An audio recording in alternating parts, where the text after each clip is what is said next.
இன்றைக்கு நாம பார்க்க போறது 2 உவமைகளை குறித்து. ஒன்று கடுகு உவமை, மற்றொன்று புளித்த மாவை குறித்து. ஏசப்பா, இது 2 உவமைகளையும் நம்ம ஒப்பிட்டு பார்த்தோம்னாக்கா, இரண்டுமே தேவனுடைய வளர்ச்சியை குறித்துதான் பேசுது. இந்த 2 உவமைகளுக்கும், இந்த உவமைகள் எதற்காக சொன்னார், இதனுடைய வேறுபாடுகள் என்ன, இதை பழைய ஏற்பாட்டிலையும் புதிய ஏற்பாட்டிலையும் கர்த்தர் என்ன இந்த உவமையை குறித்து பேசியிருக்கிறாருங்கிறத ஒப்பிட்டு பார்த்து இன்னைக்கு நாம தியானிக்க போகிறோம். ஏன்னா விதைங்கிறது தேவனுடைய வசனம். அது ரொம்ப ஒரு முக்கியமான காரியங்கள். கர்த்தர் தேவனுடைய வசனத்தை வாசிக்க சொல்லல, அதை தியானிக்க சொல்லுகிறார். அப்ப தியானிக்கும் பொழுதுதான் நம்மளால மிகுந்த பலன் கொடுக்க முடியும். வாசிப்போமே. மத்தேயு 13வது அதிகாரத்துல 31, 32. வேறொரு உவமையை அவர்களுக்கு சொன்னார். பரலோக ராஜ்யம் கடுகு விதைக்கு ஒப்பாயிருக்கிறது. அதை ஒரு மனுஷன் எடுத்து தன் நிலத்தில் விதைத்தான். அது சகல விதைகளிலும் சிறிதாயிருந்தும் வளரும் போது சகல பூண்டுகளிலும் பெரிதாகி ஆகாயத்து பறவைகள் அதன் கிளைகளில் வந்து அடையத்தக்க மரமாகும் என்றார். ஆமென். கடுகு விதை மிக சிறிய விதைன்னு சொல்லி இங்க ஏசப்பா சொல்லியிருக்கிறாரு. அப்ப இந்த இடத்துல பாத்தீங்கன்னா ஒரு சிறிய விதை. கர்த்தர் விதைய வசனத்துக்கு ஒப்பிடுறாரு. ஒரு சிறிய ஆரம்பம். கடுகு விதையானது மிக சிறியதாக இருப்பது போல தேவனுடைய ராஜ்யமோ அந்த ராஜ்யத்துக்குள்ள செய்கிற ஊழியங்களோ ஆரம்பத்துல அற்பமாகவும் மிகவும் எளிமையாகவும் சிறிதாகவும் நமக்கு தோன்றலாம், மற்றவர்களுடைய பார்வைக்கும் கூட. இயேசுவும் அதே போலதான் அவருடைய சீஷர்களும். இயேசு கிறிஸ்து ஒரு 12 சீஷர்களை வைத்துதான் அந்த தொடங்கிய ஊழியம் ஒரு சிறிதாக இருந்தது. ஆனா அது பின்னாளிலே மகத்தான பெரிதான ஒரு வளர்ச்சியை கண்டது. அதைதான் இந்த விதையிலையும் சொல்லியிருக்கிறாரு. இந்த விதை சகல பூண்டுகளிலும் அது வளரும் பொழுது பெரிதாகி இருந்ததுன்னு சொல்லியிருக்காரு. அப்ப அந்த சிறிய விதை எப்படி பெரிதானது? ஏன்னா அந்த விதை வார்த்தை என்று கர்த்தர் சொல்லுகிறார். அப்ப நான் சொல்லுகிற வார்த்தைகள் ஜீவன் உள்ளதாகவும் ஆவியாகவும் இருக்குதுன்னு ஏசப்பா சொல்லியிருக்கிறார். அப்ப அந்த உயிர் உள்ளதாக இருப்பதால் அது வளர்ந்து பெரிய மரமாகிறது. அதே போலதான் தேவனுடைய ராஜ்யமும் விசுவாசமும் காலப்போக்கில் உலகம் முழுவதும் பரவி மிகப்பெரிய வளர்ச்சியை அடையும் என்பதை இந்த ஓமை நமக்கு கற்றுக் கொடுக்கிற பாடம். மூன்றாவது காரியம் ஆகாயத்து பறவைகள் அதன் கிளைகளில் வந்து அடையத்தக்க மரமாகும்.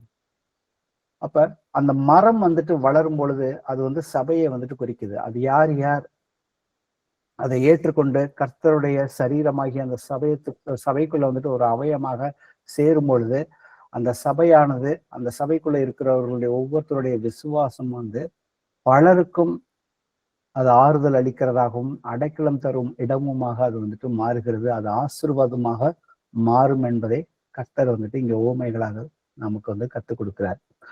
இதில் இந்த வசனத்திலிருந்து நாம என்ன விஷயங்களை கற்றுக்கொள்ளும்னாக்க, எந்த ஒரு விஷயமே கர்த்தருக்குள்ள நாம அற்பமாக எண்ணவே கூடாது.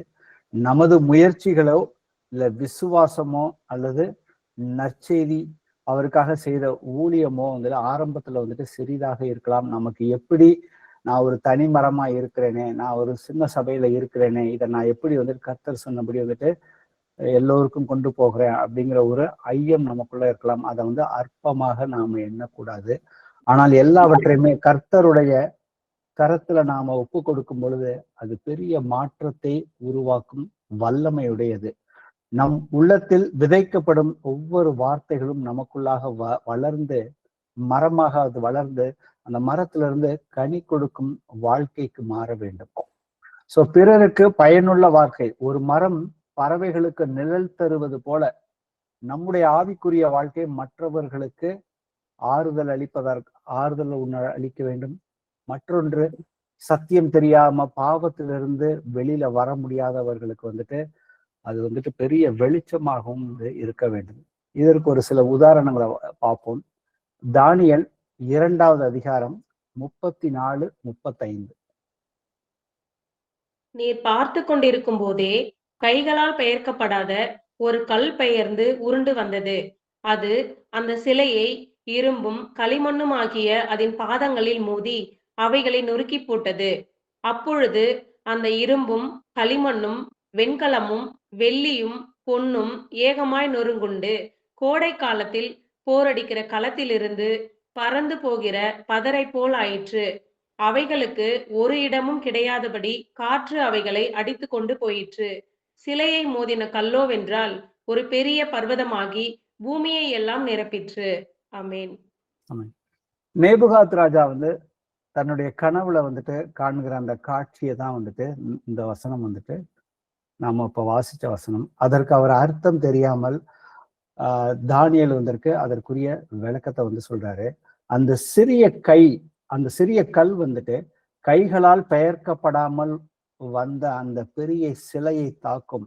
அந்த சிலைங்கிறது அந்த பெரிய ஒரு ஆண் உருவம் சிலை. அந்த சிலையை குறித்து அது ஒரு ராஜ்யங்களை வந்துட்டு இந்த உலகத்துல இருக்கிற ராஜ்யங்கள் வெவ்வேறு காலகட்டங்கள்ல ராஜ்யங்களை குறிக்கிற அந்த விஷயம் தான் ஓமையாக சொல்லப்பட்ட விஷயங்கள். கடைசியா வந்துட்டு அந்த கல் வந்துட்டு பூமி எல்லாம் நிரப்புகிற பெரிய பர்வதமாயிற்று என்று வாசிக்கிறோம். ஸோ அதனுடைய விளக்கம் வந்து பாத்தீங்கன்னாக்க அந்த சிறிய கல் அப்படிங்கிறது இயேசு கிறிஸ்துவையும் அவருடைய ராஜ்யத்தையும் குறிக்கிறது. இது உலகம் முழுவதும் பரவி நிலை நின்று கொண்டிருக்கிறது இப்பொழுதுமே. அப்ப ஆரம்பத்துல வந்துட்டு அற்பமான விஷயமாக தோன்றது. அதே போலதான் வந்துட்டு இயேசு கிறிஸ்து ஒரு சிறிய கல். ஆனா அது வந்து இந்த உலகத்துல கடந்த 2000 ஆண்டுகளாக கர்த்தர் பலியானதுக்கு அப்புறம் பாத்தீங்கன்னாக்க தேவனுடைய ராஜ்யம் ஒவ்வொருத்தருக்குள்ளாக அவரை ஏற்றுக்கொண்டவர்கள் யாருக்குள்ள நான் பாவி எனக்கு ஒரு இரட்சகர் தேவைன்னு சொல்லி கர்த்தராகிய இயேசு கிறிஸ்துவின் அந்த சுவிசேஷம் என்பது அவர் எனக்காக என்னுடைய பாவத்துக்காக அவர் மரித்தார், அடக்கம் பண்ணப்பட்டார், உயிர்த்தார். இந்த சத்திய சுவிசேஷத்தை நாம இருதயத்துல ஏற்றுக்கொள்ளும் பொழுது கர்த்தாவே எனக்குள்ள வாங்கன்னு சொன்னோம்னா அவர் நமக்குள்ளாக வந்து அதுதான் நமக்குள்ள இருக்கிறதா வந்துட்டு அவர் தேவனுடைய ராஜ்யம். ஸோ அவர் நமக்குள்ள வந்துட்டாருன்னா என்னுடைய ஆவி ஆத்துமா சரீரம் முழுமையாக கர்த்தர்கிட்ட ஒப்படைக்கும் பொழுது நம்மளை வந்துட்டு எப்படி இந்த ஒரு சிறிய கல் எப்படி வந்துட்டு ஒரு பெரிய பருவமா மாறுச்சோ அதே போல நம்மளை வச்சு கர்த்தர் வந்துட்டு அவர் என்ன காரியங்கள் வேணா செய்வதற்கு அவர் ரெடியா தான் எப்பொழுதுமே இருக்கிறாரு.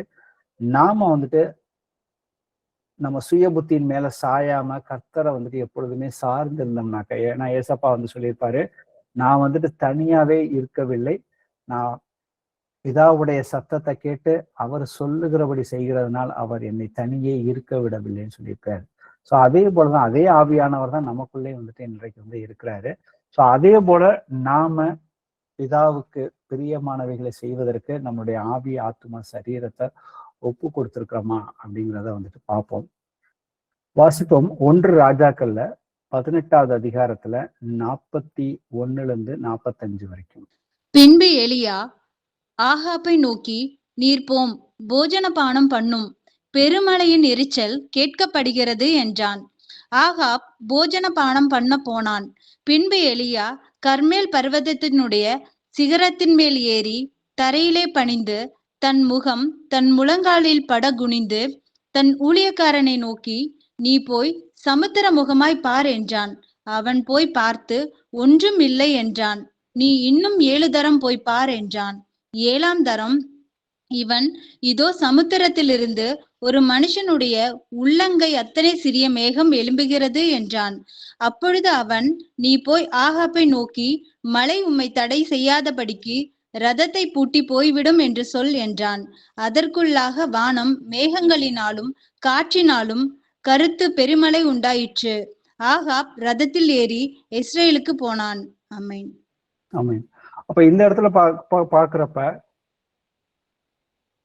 பஞ்சம் 3.5 ஆண்டு வந்து எலியா வந்து ஜெபம் பண்ணி மழை வராமல் இஸ்ரவேல் தேசத்துக்கு ஜெபம் பண்ணாரு. 3 வருஷம் மழை இல்லை. மழை இல்லாத காரணத்தினால பெரும் பஞ்சம் இருந்தது. அதற்கப்புறம் மக்கள் எல்லாம் மனம் திரும்பினதுக்கு அப்புறம் மழைக்காக எலியா போய் ஜெபம் பண்றாரு. அவர் ஜெபம் பண்ணும் பொழுது பாத்தீங்கன்னாக்க 7 தடவை ஜெபம் பண்றாரு. முதல் தடவை பண்றாரு, போய் பார்க்க சொல்றாரு. 2வது தடவை 7 தடவை பண்ணதுக்கு அப்புறம் போய் பார்க்க சொல்றாரு. அவருடைய ஊழியக்காரன் பார்த்துட்டு வந்துட்டு, ஒரு சிறிய மேகம் வந்துட்டு மனிதனுடைய உள்ளங்கை போல ஒரு சிறிய மேகத்தை நான் பார்த்தேன் அப்படின்னு சொல்றாரு. அப்புறம் அந்த சிறிய மேகம் வந்துட்டு அது பெருசா மாறி ஒரு பெரிய மழையை வந்துட்டு கொண்டு வந்ததுங்கிறத பாக்குறோம் இங்க வந்துட்டு. ஸோ ஆரம்பத்துல விஷயங்கள் வந்துட்டு அற்பமாக தான் வந்துட்டு தெரிய வரும். ஆனா அற்பமான விஷயத்த நாம கர்த்தருக்குள்ள இருக்கும் பொழுது அதை வந்து கர்த்தர் வந்துட்டு அதை பெரிய ஒரு மாற்றத்தை கொண்டு வருவதற்கு அவர் வல்லவராக இருக்கிறார். ஆனா நம்ம வந்துட்டு அதனால துக்கப்பட்டு நம்ம இருதயத்துக்குள்ள ஒரு கசப்புக்குள்ள வந்துட்டு நிறைய விஷயங்கள், சின்ன சின்ன விஷயங்கள் கர்த்தருக்குள்ளாக வந்துட்டு நாம அதை வந்துட்டு முழுமையான ஒரு புரிதல். ஏன்னா கர்த்தர் வந்துட்டு நம்மளுடைய எல்லா பலகீனத்திலையும் அவருடைய கிருபையினால எல்லாவற்றையுமே மாற்றுவதற்கு வல்லவராக இருக்கிறார். இதே ஒரு விஷயம்தான் வந்து யோபுவுக்கு நடந்த விஷயம். யோபு 8:7 வாசிப்போம். உம்முடைய துவக்கம் அற்பமாய் இருந்தாலும் உம்முடைய முடிவு சம்பூர்ணமாய் இருக்கும். ஆமென். அப்போ முடிவு வந்துட்டு கர்த்தர் வந்து உறுதியா சொல்லியிருக்கிறாரு, சம்பூர்ணமாக இருக்கும். தேவனுடைய ராஜ்யத்துக்கு அவர் நமக்கு வந்து வாக்குத்தத்தம் பண்ணி கொடுத்திருக்கிறாரு, நித்திய ஜீவனை கொடுப்பேன் என்று. கர்த்தர் நம்மளுடைய இருதயத்தை ஆராய்ந்து பார்க்கிறார். ஒவ்வொரு காரியத்திலையும் நாம செய்யற ஒவ்வொரு காரியத்திலையும் நாம செய்கிற ஒவ்வொரு ஜபத்திலையுமே அதன் பின்னாடி இருக்கிற நோக்கம் வந்துட்டு சரியான விதத்துல கர்த்தருடைய சித்தத்துக்கு அது வந்து ஒத்து போகுதா இல்லையா அப்படிங்கிறதுதான். அது கர்த்தருடைய சித்தத்துக்கு நாம் எதையாவது கர்த்தருடைய சித்தத்தின்படி நாம கேட்டோம்னா கண்டிப்பா அவர் வந்துட்டு ஜபத்துக்கு பதில் கொடுக்கிறாருங்கிறத நீங்க உறுதி செஞ்சுக்கன்னு சொல்லிதான் நமக்கு வந்து வசனம் வந்து சொல்லுகிறது. வாசிப்போமே, எசேக்கியேல்ல 17வது அதிகாரத்துல 22 24 வரைக்கும். கர்த்தராகிய ஆண்டவர் சொல்லுகிறது என்னவென்றால், நான் உயர்ந்த கேதுருவின் நுனி கிளைகளில் ஒன்றை எடுத்து அதை நடுவேன். அதன் இளங்கிளையில் உள்ள கொழுந்துகளில் இலசாயிருக்கிற ஒன்றை கொய்து அதை உயரமும் உன்னதமுமான ஒரு பர்வதத்தின் மேல் நாட்டுவேன். இஸ்ரவேலின் உயரமான பர்வதத்திலே அதை நாட்டுவேன். அது கொப்புகளை விட்டு கனி தந்து மகிமையான கேதுருவாகும். அதன் கீழே சகலவித பட்சி ஜாதிகளும் தங்கி அதன் கிளைகளின் நிழலிலே தாபரிக்கும். அப்படியே கர்த்தராகிய நான் உயர்ந்த விருட்சத்தை தாழ்த்தி தாழ்ந்த விருட்சத்தை உயர்த்தினேன் என்றும், நான் பச்சையான விருட்சத்தை பட்டுப்போக பண்ணி பட்டுப்போன விருட்சத்தை தழைக்க பண்ணினேன் என்றும் வெளியின் விருட்சங்களுக்கு எல்லாம் தெரியம் வரும். கர்த்தராகிய நான் இதை சொன்னேன், இதை நிறைவேற்றினேன் என்று உரைத்தார் என்று சொல் என்றார். ஆமென். இந்த இடத்துல கேதுரு மரத்தின் கிளை, இது கடுகு விதைக்கு மிகவும் நெருக்கமான பழைய ஏற்பாட்டிலிருந்து வருகிற ஒரு தீர்க்க தரிசனம். இது ரெண்டுமே வந்து ஒன்றோடு வந்து ஒத்து போகும். கர்த்தர் வந்து ஒரு உயர்ந்த கேதுரு மரத்திலிருந்து ஒரு கிளையை, அது வந்து ஒரு சிறிய கிளையை எடுத்து நடுவதாகவும், அது வளர்ந்து பெரிய மரமாகி அதன் கொப்புகளின் நிழலிலே சகல பட்சிகளும் தங்கும் என்று இங்க வந்துட்டு பேசுகிறார். அப்ப இதுக்கு இந்த ரெண்டு ஓமைகளுக்கும், பழைய ஏற்பாட்டில் இருக்கிற அந்த வசனத்துக்கும் புதிய ஏற்பாட்டில் சொல்லியிருக்கிற ஓமைகளுக்கும் ஒற்றுமை வந்துட்டு சிறிய கிளை, இங்க வந்துட்டு சிறிய கடுகு, பெரிய மரம், இறுதியில பாத்தீங்கன்னா பெரிய மரம். அந்த பெரிய மரத்துல வந்துட்டு பறவைகள் வந்து தங்கும்னு வந்து சொல்லியிருக்காரு. இப்ப பறவைகள்ங்கிறது பாத்தீங்கன்னாக்க அது எல்லா இடத்துல இருந்து, அது எங்க இருந்து அந்த பறவை வரும்னு தெரியாது அந்த மரத்துக்கு. அப்ப இந்த இடத்துல வந்துட்டு கர்த்தர் வந்துட்டு மறைமுகமாக யூதர்களுக்கு சொல்றாரு, அனைத்து விதமான மக்களின் ஒரு ஆறுதல், ஒரு இளைப்பாறுதல் இடமாக மாறும்னு சொல்லியிருக்காரு. அப்ப இந்த இடத்துல கர்த்தர் வந்துட்டு ஒரு வாக்குறுதி அளிக்கிறார். இந்த எசேக்கியேல் வசனத்திலிருந்து, தாவீதின் வம்சமாகிய உயர்ந்த கேதுரு மரத்திலிருந்து ஒரு கிளையை எடுத்து இஸ்ரவேலின் உயர்ந்த பருவத்தில் நடுவதாக சொல்லுகிறார். அப்ப முதல் காரியம் வந்துட்டு சிறிய ஆரம்பம். இங்க வந்து இளங்கிளை கடுகு விதை. அந்த இளங்கிளை வந்துட்டு மேசியாவாகிய கர்த்தராகிய இயேசு கிறிஸ்துவை தான் வந்துட்டு குறிக்கிற காரியம். இது பார்ப்பதற்கு பலவீனமாகவும் மென்மையாகவும் தெரியும். இயேசு குறித்து யூதர்களுடைய எண்ணங்கள் பார்த்தீங்கன்னாக்கா, அவருடைய வருகையின் போது, மேசியா வரும் பொழுது அவர் வந்து ஒரு ராஜாவாக வருவார், அவர் ஒரு யுத்த வீரனாக வருவார் அப்படிங்கிறது தான் அவருடைய எண்ணமாக இருந்தது. அதனாலதான் கர்த்தர் வந்துட்டு சத்தியத்தை ஒரு தாழ் நிலையில வந்துட்டு அவர் ஊழியக்காரனா வந்து சத்தியத்தை சொல்லும் பொழுது அவர்களால வந்துட்டு அற்புதங்கள், அடையாளங்கள் எவ்வளவு நடந்தாலுமே அவர்களால் வந்துட்டு முழுமையாக ஏற்றுக்கொள்ளவே முடியவில்லை. ஸோ அவர் வந்துட்டு ஒரு பெத்லஹேம்ல வந்துட்டு ஒரு எளிய தொழுவத்துல வந்துட்டு ஒரு குழந்தையாக, இளங்கிளையாக இருந்தது. உலகம் வந்துட்டு அதை வந்துட்டு அற்பமாக வந்து பார்த்தது. ரெண்டாவது விஷயம் பார்த்தீங்கன்னா, கேதுரு மரம் அது இருக்கிறதுலே வந்துட்டு நல்ல ஒரு உயரமான ஒரு பெரிய மரம். அதே போல கடுகு விதையிலையும் வந்துட்டு அந்த விதை சிறிதாக இருக்கிறது, அது பெரிய மரமாக மாறுகிறது. அப்ப இயேசு கிறிஸ்து இங்க வந்துட்டு சிறிய செடி வளர்ந்து பெரிய மரமாகும் என்கிறார். உண்மையிலே கடுகு செடி ஒரு புதர் போன்றதுதான், ஆனால் இயேசு அதை மரமாக மாறும் என்று அழைக்கிறார். சோ இதோடைய பொருளை பார்த்தோம்னாக்க அர்த்தம் என்னன்னு பார்த்தோம்னா, ஒரு மகா பெரிய மகத்துவமான ஒரு ராஜ்யம் வந்துட்டு வருகிறது, அது இப்பொழுதே ஆரம்பிச்சிருச்சுன்னு அவர் போதித்த பொழுது வந்துட்டு அவரு தன்னுடைய சீஷர்களுக்கும் அங்கிருந்த யூதர்களுக்கும் விசுவசிக்காதவர்களுக்கும் அதை வந்துட்டு சொல்லுகிறாரு. சோ இந்த ராஜ்யம் வந்துட்டு உலக ராஜ்யம் மாதிரி இருக்காது, இது அப்பாற்பட்ட விதத்துல வந்துட்டு இந்த ராஜ்யம் வந்துட்டு வளரும்னு சொல்லியிருக்காரு. சோ இதுல வந்துட்டு ஒரு ஊமையாக வந்துட்டு அந்த பறவைகளை வந்துட்டு எதற்கு சொல்லுகிறாரு அப்படிங்கிறதையும் பார்ப்போம். யூதர்களை பொறுத்த வரைக்கும் அவங்க சிந்தனைகள்ல இருக்கிறது வந்து பறவைகள் என்பது வந்து பெரும்பாலும் புறஜாதிகளை குறிக்கிற ஒரு வார்த்தையாக தான் அவங்கள பொறுத்த வரைக்கும் இருக்குது. ஆனா கர்த்தர் அதனாலதான் எசேக்கியேல் 17:23 பாத்தீங்கன்னாக்கா சகல பட்சிகளும் அந்த மரத்தில் தங்கும் என்று சொல்லப்பட்டு இருக்கிறது. மேசியாவின் ராஜ்யம் யூதர்களுக்கு மட்டுமானதல்ல, உலகத்தில் உள்ள எல்லா ஜாதிகளும் மொழிக்காரர்களுக்கும் தேவனுடைய ராஜ்யத்தில் வந்து அடைக்கலம் தங்குவார்கள், அதுக்குள்ள வந்துட்டு நுழைவார்கள்னு வந்துட்டு சொல்லி இருக்குது. அப்ப யூதர்களுக்கு அதை வந்துட்டு புரிய வைப்பதற்காக தான் வந்துட்டு பறவைகள் என்பது வந்துட்டு எல்லை கடந்து பறந்து வரும் உயிரினங்கள்ங்கிற விஷயத்த அவர்களுக்கு அங்க தெளிவாக ஊமைகள் வழியாக வந்துட்டு, ஏன்னா வந்துட்டு யூதர்களுக்கு பழைய ஏற்பாடு தெரியும், பழைய ஏற்பாட்டுல சொன்ன விஷயத்த அவர் வந்துட்டு வேறுபடுத்தி இங்க வந்து ஊமையாக அவர் வந்து பேசுகிறார். தானியேல்ல 4வது அதிகாரத்துல 10-12 வரைக்கும் வாசிப்போம். நான் படுத்திருந்த போது என் தலையில் தோன்றின தரிசனங்கள் என்னவென்றால், இதோ தேசத்தின் மத்தியிலே மிகவும் உயரமான ஒரு விருட்சத்தை கண்டேன். அந்த விருட்சம் வளர்ந்து பலத்தது, தேசத்தின் எல்லை பரியந்தமும் காணப்படத்தக்கதாக அதன் உயரம் வான பரியந்தமும் எட்டினது. அதன் இலைகள் நேர்த்தியாயும் அதன் கனி மிகுதியாயும் இருந்தது. எல்லா ஜீவனுக்கும் அதில் ஆகாரம் உண்டாயிருந்தது. அதன் கீழே வெளியின் மிருகங்கள் நிழலுக்கு ஒதுங்கினது. அதன் கொப்புகளில் ஆகாயத்து பட்சிகள் தாபரித்து சகல பிராணிகளும் அதனால் போஷிக்கப்பட்டது. ஆமீன். அதன் கொப்புகளில் ஆகாயத்து பட்சிகள்னு சொல்லியிருக்கு, இந்த வார்த்தையை பார்க்கிறோம். அப்ப இங்க ஆகாயத்து பட்சிகள்னா இங்க வந்து பறவைகளை தான் வந்து குறிக்கிறது.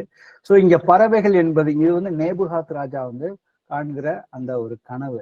சோ நேபுகாத் ராஜா அன்னைக்கு வந்துட்டு அநேக ராஜ்யங்களை வந்துட்டு உலகத்துல வந்துட்டு அவர் ஆண்டு கொண்டார், அவர் கீழே தான் வந்துட்டு இருந்துச்சு. அப்ப அவருடைய அடிப்படையா வந்து அவர் வந்து அவருடைய ராஜ்யம் வந்துட்டு வந்து பாபிலோன் ராஜ்யம். அதை சுற்றி இருந்த எல்லா தேசங்களையும் அவர் வந்து போர் செய்து கடைசியா வந்துட்டு இஸ்ரவேல் தேசத்தையும் வந்துட்டு அவர் வந்துட்டு பிடித்து அங்க வந்துட்டு பாபிலோனுக்கு தானியேல் அவருடைய நண்பர்கள் மற்றும் பல இஸ்ரவேல் மக்களை வந்துட்டு சிறை பிடித்து கொண்டு போனார்கள்னு பார்ப்போம். அங்க வந்து 70 ஆண்டுகள் வந்து அவர்கள் அடிமைகளாக இருந்தார்கள். அப்ப வெவ்வேறு அவருடைய ஆட்சியை குறிச்சுதான் வந்துட்டு இந்த கனவுல வந்து சொல்லப்படுகிறது. அவருடைய ஆட்சியின் கீழ் இருந்த வெவ்வேறு தேசத்து மக்களை தான் வந்து குறிக்கிறது. அப்ப இயேசு கிறிஸ்து இதே குறியீட்டை தான் அவர் வந்து பறவைகள்னு சொல்லி பயன்படுத்துறாரு.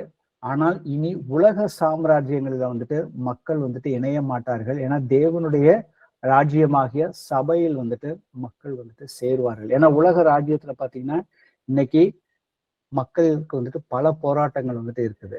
ஆனா அதுல இருந்து மக்கள் வந்து தேவனுடைய சுவிசேஷத்தை அவருடைய கிருபையை புரிந்து கொண்டு ஒவ்வொருத்தரா வந்துட்டு அவருடைய மௌனமாக வந்துட்டு சேர்ந்து கொண்டு இருக்கிறார்கள்.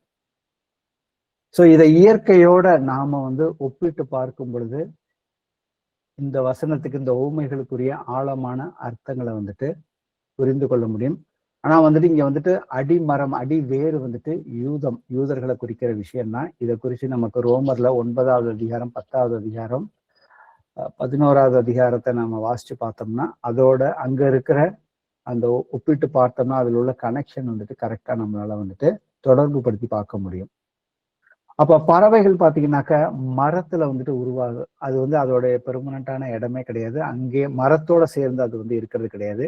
மரம் எங்கு பெருசாக வளர்ந்து இருக்குதோ அது வந்துட்டு பறவைகள் எந்த விதமான பறவைகள் கூட எங்கிருந்து உலகத்துல வந்துட்டு அந்த மரத்துக்குள்ள வந்துட்டு தஞ்சம் வந்துட்டு புகும், அது வந்து தங்குவதற்காக. அப்ப இதோட பொருள் பாத்தீங்கன்னாக்க சுவிசேஷம் யூதர்களுக்குள் மரமாக தோன்றினாலும் தூர தேசத்தில் இருக்கிற புறஜாதிகள் பறந்து வந்து, பறவைகளை போல வந்து பறந்து வந்து அந்த மரத்தில்னாக்க கிறிஸ்துவுக்குள்ளாக, சபைக்குள்ளாக கூடுகள் கட்டுவார்கள். நாம எல்லோருமே எபேசியர் 2:20 சொல்லியிருக்கபடி பாத்தீங்கன்னாக்க, அந்த மூலைக்கல் கர்த்தராகிய இயேசு கிறிஸ்து, அதற்கு அஸ்திபாரம் போட்டவர்கள் அப்போஸ்தலர்கள், தீர்க்கதரிசிகள் மற்றும் அவருடைய சீஷர்கள். அதன் மேல நாம வந்துட்டு நம்மளுடைய மாளிகையை வந்து கட்டுகிறோம், ஆவிக்குரிய மாளிகையை வந்து கட்டுகிறோம் சொல்லி வசனம் தெளிவாக வந்துட்டு இருக்கிறது. அப்ப என் ராஜ்யம் இஸ்ரவேலுக்குள், ஏசப்பா சொல்றது வந்துட்டு அவருடைய ராஜ்யம் வந்துட்டு இஸ்ரவேல், ஏன்னா இஸ்ரவேல் வழியாக தான் வந்துட்டு, யூதர்கள் வழியாக தான் வந்து ரட்சிப்பு வந்து உலகம் முழுக்கன்னு சொல்லியிருக்கிறாரு. அப்ப அது எல்லா மக்களுக்கும் நிழல் தரும் இடமாக இருக்கிறது. அடுத்தது வாசிப்போமே, தானியேல் 4வது அதிகாரத்துல 13, 14. நான் படுத்திருக்கையில் என் தலையில் தோன்றின தரிசனங்களை காணும்போது, காவலனாகிய பரிசுத்தவான் ஒருவன் வானத்திலிருந்து இறங்க கண்டேன். அவன் உரத்த சத்தமிட்டு, இந்த விருட்சத்தை வெட்டி இதன் கொப்புகளை தரித்து போடுங்கள், இதன் இலைகளை உதிர்த்து அதன் கனிகளை சிதறடியுங்கள், இதன் கீழ் உள்ள மிருகங்களும் இதன் கொப்புகளில் உள்ள பட்சிகளும் போய்விடட்டும். ஆமென். ஆமென். அப்ப இந்த நேபுகாத் ராஜா வந்துட்டு தன்னுடைய கண்ட கனவை நாம வந்துட்டு கடுகு விதையோட நாம ஒப்பிட்டு பார்த்தோம்னாக்க, இது வந்து உலக சாம்ராஜ்யம், ராஜ்யத்தை குறிச்சும் நேபுகாத் ராஜா வந்து கனவு காண்றாரு. ஆனா தேவனுடைய ராஜ்யத்துக்குள்ள வித்தியாசத்தை நம்மளால வந்துட்டு தெளிவாக வந்துட்டு இதுல இந்த வசனத்துல இருந்து நாம வந்துட்டு புரிந்து கொள்ள முடியும். அதில் இந்த வசனத்தை சொல்லிக்கபடி, அதன் பூமியில் நடுவே ஒரு பெரிய மரம் இருக்கிறது, அது வானம் வரை உயர்ந்து இருந்ததுன்னு சொல்லி அவர் வந்துட்டு அவருடைய அந்த கனவுல வந்துட்டு பார்க்கிறாரு. அதன் கிளைகள் நிழலிலே காட்டு மிருகங்களும் அதன் கிளைகளே ஆகாயத்து பறவைகளும் தங்கினன்னு சொல்லி நம்ம அதுக்கு முந்தின 2 வசனத்துல பார்த்தோம். அப்ப இந்த இடத்துக்கு அதற்குரிய பொருளை வந்து தானியேல் வந்து ராஜாவுக்கு சொல்லும் பொழுது, ராஜாவே அந்த மரம் நீர்தான் என்கிறார். இது நேபுகாத் ராஜாவுடைய வல்லமையையும் பெருமையும் வந்துட்டு குறிக்கிறது. ஆனா அதோட முடிவு என்ன ஆச்சுனாக்க, வானத்திலிருந்து ஒரு காவலன் இறங்கி வந்து இந்த மரத்தை வெட்டி போடுங்கள் என்று கட்டளை இடுகிறார். அந்த மரத்தை வந்துட்டு ஏன் வந்து கர்த்தர் வந்து வெட்டினார்னாக்க, அந்த ராஜா வந்துட்டு அவர் தன்னுடைய அரண்மனையில இருக்கும் பொழுது, இது என்னாலதான் வந்து இந்த ராஜ்யமும் இந்த அரண்மனையும் என்னாலதான் எல்லாம் நடந்ததுன்னு சொல்லி அவருக்குள்ளாக வந்துட்டு ஒரு கர்வமும் ஒரு பெருமையும் இருந்தது. அதற்கப்புறம் அவருடைய ராஜ்யம் வந்துட்டு அடுத்த 7 ஆண்டுகளுக்கு வந்துட்டு அவர் ராஜாவாக இல்லாமல் இருந்தாலும் சொல்லி நம்ம அதற்குரிய வசனங்களை வந்துட்டு தொடர்ந்து பார்ப்போம். அப்ப உலகத்தினுடைய ராஜ்யத்துக்கும் தேவனுடைய ராஜ்யத்துக்கும், இது உலகத்தின் ராஜ்யம் தான் வந்துட்டு மரம். கடுகு விதையை குறித்து தேவனுடைய ராஜ்யம், அந்த கடுகு விதை வந்து எவ்வளவு சிறிதாக இருக்குது. இது ரெண்டையும் ஒப்பிட்டு பார்த்தோம்னாக்கா, உலகத்தின் ராஜ்யங்கள் வந்துட்டு கண்ணுக்கு வந்துட்டு பிரம்மாண்டமாகவும் படைபலம் நிறைந்ததாகவும் அதிகாரம் மிக்கதாகவும் இருக்கும். ஆனா தேவனுடைய ராஜ்யம் வந்து கண்ணுக்கு தெரியாத ஒரு சிறிய விதை, எளிமை, தாழ்மை, அன்பு அங்க இருக்கிறத நம்மளால வந்துட்டு பார்க்க முடியுது. உலகத்தின் ராஜ்யத்துல வந்துட்டு பெரிய நமக்குள்ள அந்த உலகத்துல இருக்கிற ராஜாக்கள் இன்னைக்கெல்லாம் நாம பாக்குறோம், நியூஸ்ல எவ்வளவு விஷயங்களை நாம வந்துட்டு பாக்குறோம். ஒவ்வொரு ராஜாக்களும் வந்து உலகத்துல எப்படி அவர்கள் ஆளுகை செய்கிறார்கள். அதே போலதான் இங்க நேபுகாத் ராஜா, நான் கட்டின பாபிலோன் அல்லவா என்று ராஜா பெருமையோட தனக்குள்ள வந்துட்டு சொல்றான். ஆனா தேவனுடைய ராஜ்யத்துல இருக்கிறவங்க வந்துட்டு தேவனுடைய வார்த்தையின் மீது விசுவாசம் வைத்து அவர் கர்த்தர் கொடுத்த வாக்கு தத்தத்தின் மேல வந்துட்டு அவர்கள் வந்துட்டு நம்பிக்கையோட நடக்கிறார்கள். அப்ப அந்த உலகத்துல இருக்கிற ராஜ்யம் வந்துட்டு வெளியிலிருந்து மக்களை வந்துட்டு ஒரு பயத்திலையுமே போர் மூலியமாக அடக்குமுறையமாக மக்களை வந்துட்டு அடக்கி கொண்டு இருக்கிறது. ஆனா தேவனுடைய ராஜ்யமோ ஒவ்வொருத்தராக அந்த தேவனுடைய ராஜ்யத்துக்குள்ள இருக்கிற ஒவ்வொருத்தருக்குள்ளாக வந்துட்டு அவங்களுக்குள்ளாக ஒரு பெரிய இருதயத்துல ஒரு மாற்றத்தை கொடுத்து அந்த ராஜ்யம் வந்துட்டு பெரிதாக வளர்ந்து கொண்டு இருக்கிறது. அப்ப உலகத்தின் ராஜ்யத்துல வந்துட்டு அந்த மக்கள் வந்து அந்த ராஜ்யத்துல இருக்கும் பொழுது அவர்கள் வந்துட்டு காயப்படுத்தப்பட்டு அவர்கள் வந்துட்டு ஆளுகைக்கு உட்படுத்தப்படுகிறார்கள். இன்னைக்கு நம்ம புறஜாதிகளை, இன்னைக்கு நம்ம தேவனுடைய ராஜ்யத்துக்குள்ள இருக்கிறவர்களுக்குள்ள இருக்கிற அந்த சந்தோஷமும் அந்த பாதுகாப்பும் கர்த்தரை ஏற்றுக்கொள்ளாத மக்களை வந்து நம்ம சுற்றி இருக்கிறவங்கள பார்க்கும் பொழுதும், நம்ம சொந்தக்காரவங்களை பார்க்கும் பொழுதும், அவர்கள் படுகிற வேதனைகள், கஷ்டங்கள், துன்பங்கள் ஒவ்வொரு விஷயத்திலையும் பார்த்தோம்னாக்க கர்த்தரை வந்துட்டு அவர்கள் எப்படி வந்துட்டு அணுகுவது, அவர்களை அண்டி எப்படி இருக்க வேண்டும் என்பது தெரியாததுனாலதான் வந்துட்டு அவர்களுக்கு அவ்வளவு வந்துட்டு ஒரு ஆனா இறுதியில பாத்தீங்கன்னாக்க உலகத்தின் ராஜ்யம் வந்துட்டு வேரோட வந்துட்டு பிடுங்கப்படும், அது அழிவுக்குரியதுன்னு தான் வந்துட்டு கர்த்தர் வசனத்துல சொல்லியிருக்காரு. ஆனா தேவனுடைய ராஜ்யம் நித்தியத்துக்கும் நித்தியத்திற்கும் நிலைத்து நிற்கும். அப்ப நாம இதுல இருந்து இந்த வசனங்கள்ல இருந்து ஒப்பிட்டு பார்த்து பழைய ஏற்பாட்டு புதிய ஏற்பாட்டு வசனங்கள்ல இருந்து நம்ம வந்து பார்க்கும் பொழுது பாத்தீங்கன்னாக்கா உலகத்தின் பார்வையில வந்துட்டு வெளி தோற்றமாக நல்ல சக்தி வாய்ந்ததாக இருக்கும். பணம், பதவி, அரசியல், அதிகாரம். நேபுகாத் ராஜா அந்த ராஜ்யத்தை குறிச்சு அவர் மரத்தை போல வந்துட்டு அது பெருசா வளரும், ஆனா சீக்கிரத்துல விழுந்து விடும். ஆனா தேவனுடைய ராஜ்யத்துல பாத்தீங்கன்னாக்க, ஏன்னா நிறைய பேர் தேவனுடைய ராஜ்யத்தை ஏற்றுக்கொண்டு வராங்க, ஆனா அதுக்குள்ள வந்துட்டு நிலைச்சு நிக்க முடியல. ஏன்னா அந்த ராஜ்யத்துக்குரிய அந்த ஆழங்களை அவர்கள் வந்துட்டு கர்த்தர் இந்த ஓமைகள் வழியாக நிறைய வந்துட்டு வெளிப்படுத்திருக்கிறாரு. அதோட ஆழங்களை நாம புரிந்து கொள்ளும் பொழுதுதான் வந்துட்டு நாம வந்து வேரூன்றி நிற்க முடியும். ஸோ தேவனுடைய ராஜ்யத்துல வந்துட்டு தாழ்மை வந்துட்டு ஒரு முக்கியமான ஒரு விஷயம். அதே போல தேவனுடைய ராஜ்யம் வந்துட்டு தேவனுடைய ராஜ்யத்துல நாம இருக்கும் பொழுது அவரோட கூட ஒரே ஆவியில அவருடைய சமூகத்திலையும் நாம வந்துட்டு இருக்கிறோம், அவருடைய பிரசன்னத்துல நாம இருக்கிறோம். அதே போல சபையோட நாம வந்துட்டு ஐக்கியப்பட்டு இருக்கிறப்ப நமக்கு ஒரு முழு பாதுகாப்பு, எந்தவித பயமும் இல்லாம நம்மளால வந்துட்டு தைரியமாக நடக்க முடியும். இந்த கடுகு விதையை வந்து நாம வந்துட்டு விதைக்கிறவன் உண்மையோட கொஞ்சம் வந்துட்டு ஒப்பிட்டு பார்ப்போம். மத்தேயு 13வது அதிகாரத்துல 3 முதல் 8 வரைக்கும் உள்ள வசனங்களை வாசிப்போம். அவர் அநேக விஷயங்களை ஊமைகளாக அவர்களுக்கு சொன்னார். கேளுங்கள். விதைக்கிறவன் ஒருவன் விதைக்க புறப்பட்டான். அவன் விதைக்கையில் சில விதை வழி அருகே விழுந்தது. பறவைகள் வந்து அதை பட்சித்து போட்டது. சில விதை அதிக மண்ணில்லாத கற்பாறை இடங்களில் விழுந்தது. மண் ஆழமாயிராததினாலே அது சீக்கிரமாய் முளைத்தது. வெயில் ஏறின போதோ தீய்ந்து போய் வேரில்லாமையால் உலர்ந்து போயிற்று. சில விதை முள்ளுள்ள இடங்களில் விழுந்தது. முள் வளர்ந்து அதை நெருக்கி போட்டது. சில விதையோ நல்ல நிலத்தில் விழுந்து சிலது 100ஆகவும் சிலது 60ஆகவும் சிலது 30ஆகவும் பலன் தந்தது. ஆமேன். நமக்கு இந்த ஊமையை குறித்து நன்றாகவே நாம நிறைய தடவை வந்துட்டு பார்த்திருக்கிறோம். அப்ப இது இந்த ரெண்டு ஊமைக்கும், கடுகு விதைக்கும் விதைக்கிற ஊமைக்கும் என்ன ஒரு வேறுபாடு இருக்குதுங்கிறத நம்ம வந்து பார்ப்போம். விதைக்கிறவன் ஊமை வந்துட்டு இது தனி மனிதனின் இதயத்தை குறித்துதான் வந்துட்டு இந்த ஊமை வந்துட்டு பேசப்படுகிறது. விதைங்கிறது வார்த்தை தான். அது எங்க விதைக்கப்படுது? மனிதனுடைய இருதயத்துல வந்துட்டு விதைக்கப்படுகிறது. ஒவ்வொரு மனிதன் அந்த வார்த்தைகளை எப்படி ஏற்றுக்கொள்கிறான்? சிலர் வழி அருகே உள்ள நிலம் போலவும், சிலர் கற்பாறை போலவும், சிலர் முள்ளுள்ள இடத்தை போலவும் இருக்கிறார்கள். இது ராஜ்யத்துக்குள்ள உட்புற தடையை காட்டுகிறது. ஏன்னா வந்துட்டு அவனால வந்துட்டு சில பேரால வந்துட்டு முழுமையாக பலன் கொடுக்க முடியாம போகுது, அங்க இடர்கள் வர்றதுனால. அப்ப கடுகு விதை அப்படிங்கிறத பாத்தீங்கன்னாக்க கர்த்தர் வந்துட்டு இங்க வந்துட்டு தனிப்பட்ட மனிதர்கள் வந்துட்டு நிராகரித்தாலும், ஒரு சிலர் வந்துட்டு முக்காவாசி பேர் வந்துட்டு இந்த ஓமையில பாத்தீங்கன்னாக்க 1, 2, 3 விஷயங்கள் சொன்னதுக்கு அப்புறம் 4வதாக தான் வந்துட்டு ஒரு சிலர் வந்துட்டு ஏற்றுக்கொள்வார்கள். அப்போ முக்காவாசி பேர் வந்துட்டு ஏற்றுக்கொள்ள மாட்டார்கள்னு சொல்றப்ப அங்க வந்துட்டு நமக்கு வந்துட்டு, ஆனா கர்த்தர் வந்து இந்த இடத்துல வந்து சொல்றாரு, இந்த ராஜ்யம் வந்துட்டு பெரிதாக வளரும், வெளிப்புறமாக வந்துட்டு வளர்ச்சியை வந்துட்டு காட்டுகிறது.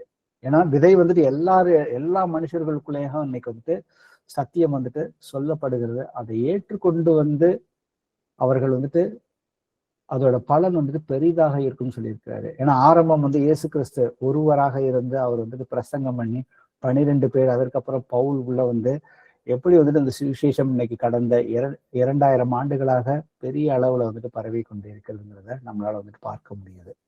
இப்ப அதுக்கப்புறம் பாத்தீங்கன்னா தடைகளும் இதுக்கு வரும், அதே சமயத்திலயும் வந்து நமக்கு வந்துட்டு வெற்றியும் கிடைக்குங்கிறது இந்த வசனம் வந்து இந்த ஊமைகள் வந்து நம்ம கத்துக்கொண்டோம்.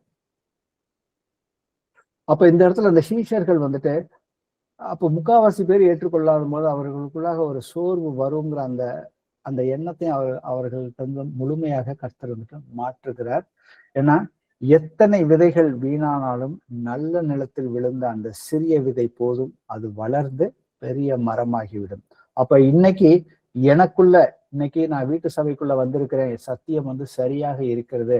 அப்ப என் இருதயத்துக்குள்ள இருக்கிற விழுந்த விதை வந்துட்டு பலன் கொடுக்குதா, அது வந்துட்டு கனி கொடுக்குதா அப்படிங்கிறத நாமே வந்துட்டு நிதானித்து பார்க்கணும். அப்ப இப்ப விதைக்கிற ஊமையிலையும் சரி, கடுகு விதைகளையும் பாத்தீங்கன்னாக்கா 2 இடத்துலயும் வந்துட்டு அந்த ஊமைகள்ல சொல்லப்பட்ட ஒரு முக்கியமான வார்த்தை வந்துட்டு வழி அருகே விழும் பொழுது பறவைகள் வந்துட்டு கொத்தி திங்கும்னு வந்து சொல்லியிருக்கிறாரு. ஆனா வந்துட்டு கடுகு விதையில பாத்தீங்கன்னாக்கா அந்த மரம் வந்து பெரிய விருட்சமாக வரும் பொழுது அந்த கிளைகள்ல வந்துட்டு பறவைகள் வந்துட்டு அங்க வந்துட்டு தங்கும், அடைக்கலம் புகும்னு சொல்லியிருக்கிறாரு. அப்ப இந்த இடத்துல வந்து இது 2யும் வந்துட்டு நாம வந்து அதற்குரிய அந்த கான்டெக்ஸ்டோட நம்ம வந்துட்டு பார்க்கணும். ஸோ இங்க வந்துட்டு விதைக்கிறவன் விதையில வந்து சொல்றது பாத்தீங்கன்னாக்கா பறவைகள்ங்கிறத வந்து கர்த்தர் வந்துட்டு பிசாசை வந்துட்டு குறிக்கிறது. அவர்களுடைய இருதயத்துல விழும் பொழுது உணர்வு இல்லாம இருக்கிறாங்க. அப்பொழுது வந்துட்டு பிசாசானவன் அந்த வார்த்தையை வந்துட்டு திருடி செல்கிறான்னு சொல்லிட்டு, ஏன்னா திருடன் திருடவும் கொல்லவும் அழிக்கவும் தான் வருகிறான், அவன் வேறொன்றுக்கு வருவதில்லைன்னு சொல்லி இருக்கிறாரு. அதுக்கப்புறம் பாத்தீங்கன்னாக்கா இங்க கடுகு விதையில பாத்தீங்கன்னாக்கா பல ஜாதியான மக்கள் வந்துட்டு தேவனுடைய ராஜ்யத்துக்குள்ள அவர்கள் வந்துட்டு வருவாங்க. சாத்தானின் எதிர்ப்பையும் மீறி அது வந்துட்டு வளர்ந்து கொண்டே வந்துட்டு போகும். அது பலருக்கு வந்துட்டு ஒரு சந்தோஷமும் சமாதானமும் கொடுக்கிற ஒரு இடமாக அது வந்துட்டு மாறும். ஸோ இவ்வளவு நேரம் நாம வந்துட்டு கடுகு விதையை குறித்து பார்த்தோம். இப்போ வந்து அடுத்தது வந்து நாம வந்து புளித்த மாவை குறித்து கொஞ்சம் பார்ப்போம். மத்தேயு 13:33. வேறொரு உவமையை அவர்களுக்கு சொன்னார். பரலோக ராஜ்யம் புளித்த மாவுக்கு ஒப்பாய் இருக்கிறது. அதை ஒரு ஸ்திரீ எடுத்து முழுவதும் புளிக்கும் வரைக்கும் 3 படி மாவிலே அடக்கி வைத்தாள் என்றார். ஆமென். ஆமென். இப்ப இந்த 2 புளித்த மாவு என்னது, ஒரு சிறிய அந்த புளித்த மாவை கொஞ்சம் எடுத்து 3 படி அளவு உள்ள அந்த மாவுல வந்துட்டு அதை கலந்து வைக்கிறப்ப பாத்தீங்கன்னாக்கா அது பெருசா வந்துட்டு உப்பி அதுல இருந்து நம்ம வந்துட்டு நிறைய உணவுப் பொருட்களை வந்துட்டு தயார் செய்யலாம். அது அந்த அளவுக்கு வந்துட்டு பெருசா வளருகிறத குறிச்சுதான் வந்து சொல்லியிருக்குது. இந்த கடுகு ஊமைக்கும் புளித்த மாவு ஊமையும் 2ஓடைய முடிவு பாத்தீங்கன்னாக்கா அது வளர்ச்சியை குறித்து தான் வந்துட்டு பேசுகிறது. ஆனா இது 2க்கும் உள்ள வித்தியாசத்தை நாம வந்துட்டு பார்க்க வேண்டும். இப்ப கடுகு விதையானது விதை வந்துட்டு ஒருவன் வந்துட்டு நிலத்துக்குள்ளதான் வந்துட்டு புதைச்சி வைக்கிறான். அது வளர்ந்து வெளிப்புறமாக ஒரு பெரிய விருட்சமாக பெரிய மரமாக வந்துட்டு அது எல்லோருக்குமே அந்த பறவைகளுக்கு வந்துட்டு பலன் கொடுக்குதுங்கிறத நம்ம பார்க்கிறோம். ஆனா அந்த புளித்த மாவை எடுத்து அந்த 3 படி மாவுக்குள்ள வைக்கும் பொழுது பாத்தீங்கன்னா அது உள்ளுக்குள்ளே வந்துட்டு ஒரு பெரிய ஒரு மாற்றத்தை வந்துட்டு கொண்டு வருது. கடுகு விதை வந்துட்டு உலகம் முழுவதும் பரவும் தேவனுடைய ராஜ்யமாக இருக்கிறது. ஆனா வந்துட்டு அந்த புளித்த மாவு வந்துட்டு அந்த ஒரு மனிதனுக்குள்ள வந்துட்டு அவனுடைய சுபாவத்தை வந்துட்டு அவனுக்குள்ளாக வந்துட்டு மாற்றுகிறதுங்கிறது தான் வந்துட்டு இந்த ஓமைக்கும் அந்த கடுகு விதைக்கும் புளித்த மாவுக்கும் உள்ளது. அது வந்து வெளிப்புறமாக இது வந்து மனிதர்களுடைய இருதயத்துக்குள்ள ஒரு மாற்றத்தை வந்துட்டு கொண்டு வருது. ஏன்னா கர்த்தர் வந்துட்டு நீங்கள் என்னை தெரிந்து கொள்ளவில்லை, நான் தான் உங்களை தெரிந்து கொண்டேன். எதற்காக தெரிந்து கொண்டார்னாக்க நாம எல்லோருமே வந்துட்டு மிகுந்த கனிகளை கொடுப்பதற்காக தான் அவர் வந்துட்டு தெரிந்து கொண்டார். அப்ப அந்த கனிகள் எப்படி வரும்னாக்க தேவனுடைய வசனத்தை நம்மளுடைய நல்ல நிலமாகி அந்த இருதயத்துக்குள்ள வரும் பொழுது அது 30, 60, 100 பலன் கொடுக்கிறது. அப்ப அந்த புளித்த மாவுமே நம்ம நிதானிச்சு பார்த்தோம்னாக்க அது வந்துட்டு எந்த அளவுக்கு வந்துட்டு பெருகுது, நமக்கு உள்ளால மனுஷனுக்குள்ள வந்துட்டு எப்படி வந்துட்டு பெருகுதுங்கிறத வந்துட்டு நாம வந்துட்டு நிதானித்து பார்க்க வேண்டும். அப்ப ஒரு மனுஷனுக்குள்ள ஒரு மாற்றம் வரும் பொழுது ஒரு கிறிஸ்தவன் சமூகத்துல வந்துட்டு ஒரு மாற்றத்தை வந்துட்டு ஏற்படுத்துவான். அவனுடைய எப்படி மாற்றத்தை கொண்டு வரான்னா அவனுடைய நற்பண்புகள், நல்ல குணாதிசயங்கள், அன்பு மற்றும் விசுவாசம், அவனுடைய நம்பிக்கை வந்துட்டு மற்றவர்கள்ட்ட பகிர்ந்து கொள்ளும் பொழுது மற்றவர்கள்ட்ட வந்துட்டு பேசும் பொழுது அது மற்றவர்களுக்குள்ளாக அவர்களுக்கு அறியாமையிலே அவர்களுக்குள்ளாக ஒரு மாற்றத்தை வந்துட்டு கொண்டு வரும்னு சொல்லியிருக்காங்க.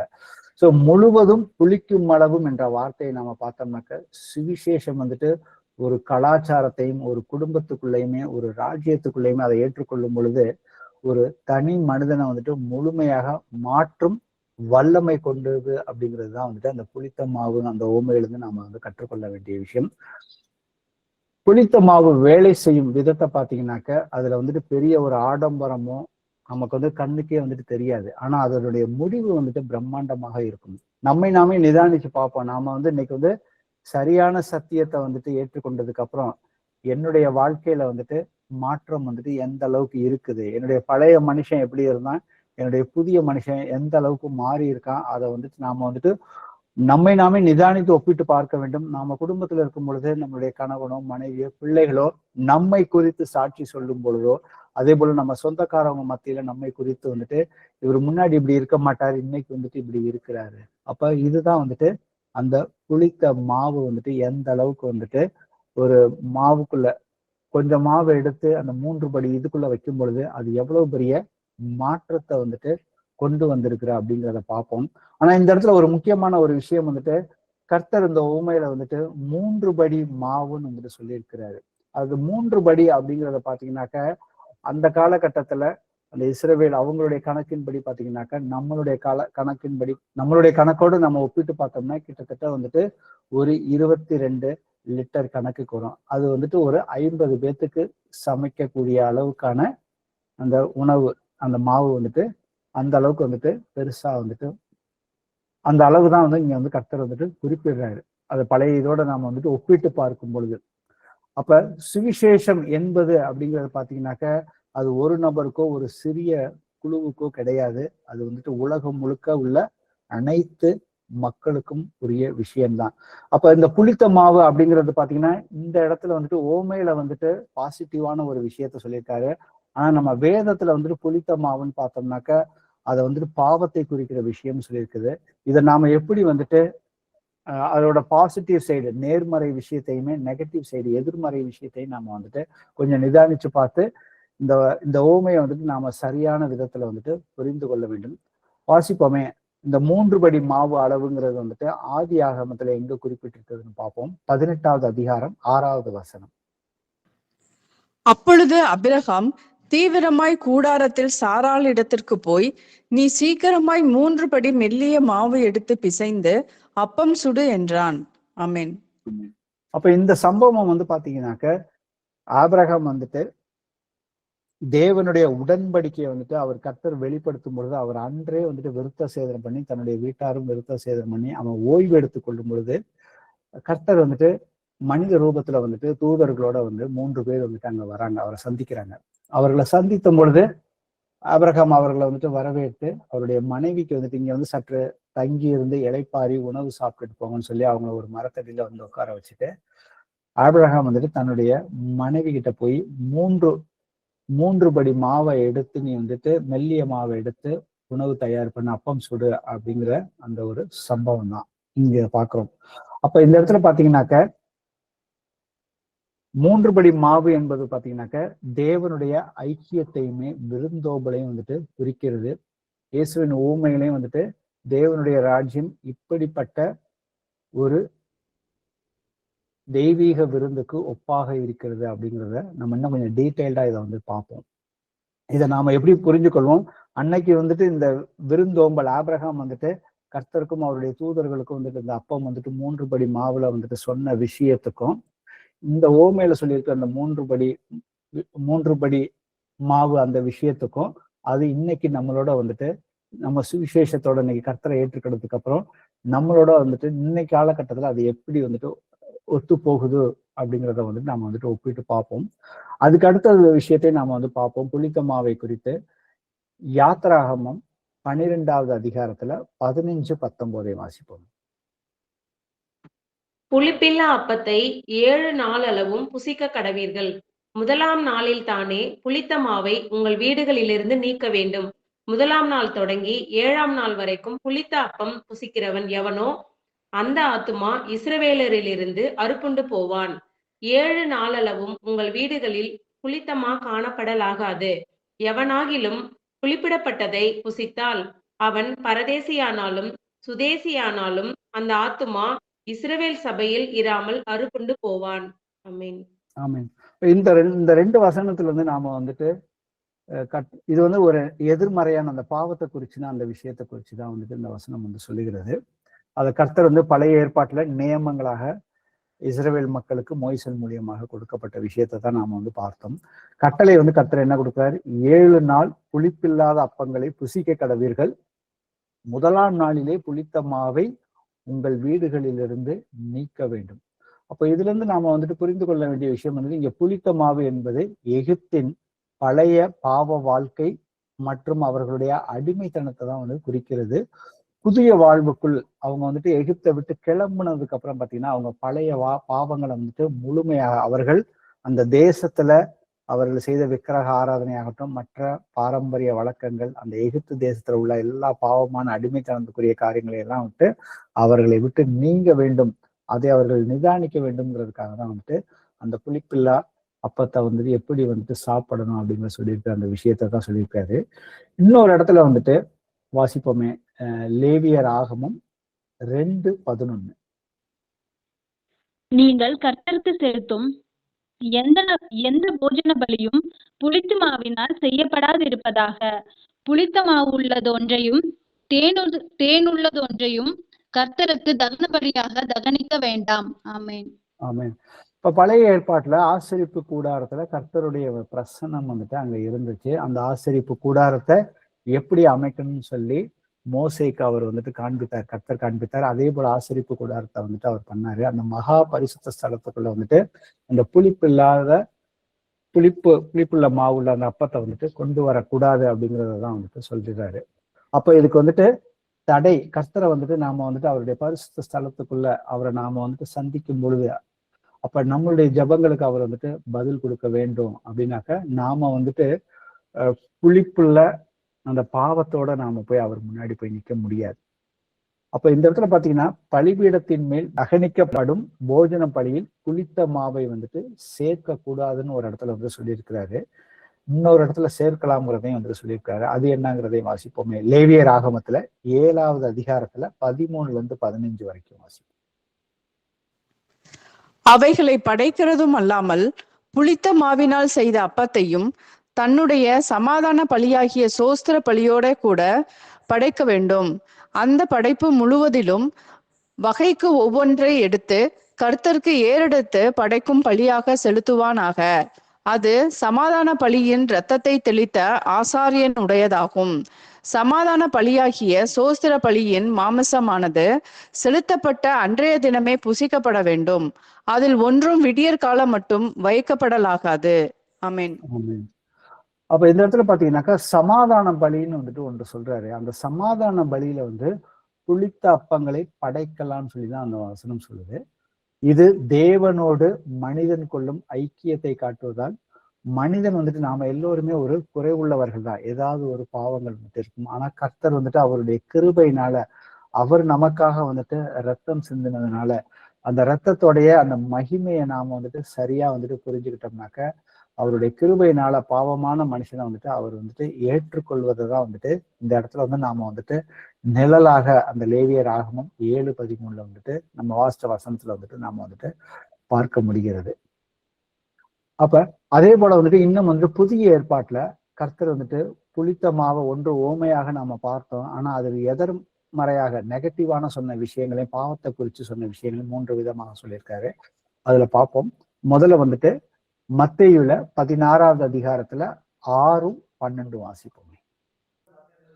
இயேசு அவர்களை நோக்கி, பரிசேயர் சதுசேயர் என்பவர்களின் புளித்த மாவை குறித்து எச்சரிக்கையாயிருங்கள் என்றார்.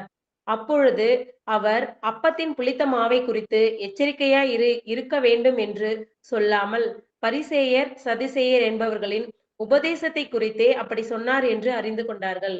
ஆமென். ஆமென். அப்ப இங்க வந்துட்டு புளித்த மாவு இந்த வசனத்துல சொல்லியிருக்கிறபடி பாத்தீங்கன்னாக்க ஒரு தவறான ஒரு உபதேசம், ஃபால்ஸ் டாக்டரினை குறிச்சுதான் வந்துட்டு பேசியிருக்கிறாரு. அப்ப கொஞ்சம் தவறான உபதேசம் சபைக்குள்ள வந்தாக்க அது என்ன பண்ணும்னாக்க முழு சபையும் வந்துட்டு கெடுத்து விடும். அது தவறான வழியில வந்துட்டு, தவறான ஆவியில வந்துட்டு அங்க இருக்கிற சபையில இருக்கிற ஒவ்வொருவரையுமே வந்துட்டு, ஒவ்வொரு சீஷனையுமே வந்துட்டு வழி நடத்தணும். அப்ப அதை குறித்து நீங்க வந்துட்டு ஜாக்கிரதையாக இருக்கணும்னு சொல்லியிருக்காரு. இப்ப இங்க இருக்கிறவங்கல வந்துட்டு அநேகர் வந்துட்டு வெவ்வேறு சபைகள்ல வந்து நாம போயிட்டு அங்க எல்லாவற்றையும் விட்டுட்டு இங்க வந்திருக்கிறோம்னாக்க, இங்க வந்துட்டு நம்மளுடைய உபதேசங்கள், வார்த்தைகளை எப்படி தியானிக்கணும் அப்படிங்கிற விஷயத்தையுமே கர்த்தர் ஒவ்வொரு வெளிப்பாட்டுகளை எப்படி சொல்லியிருக்கிறாரு அப்படிங்கிறத நாம தான் வந்துட்டு சரியா நிதானித்து பார்க்கணும். அதை பார்க்கும் பொழுதுதான் வந்துட்டு நாம, ஏன்னா நம்மளை கர்த்தர் வந்துட்டு அவருடைய வார்த்தையின்படிதான் வந்துட்டு நியாயம் தீர்க்க போறாரே ஒழிய இந்த சபையில இருந்தியா அந்த சபையில இருந்தியான்னு சொல்லி அவர் வந்துட்டு எதையுமே கேட்க போறதில்லை.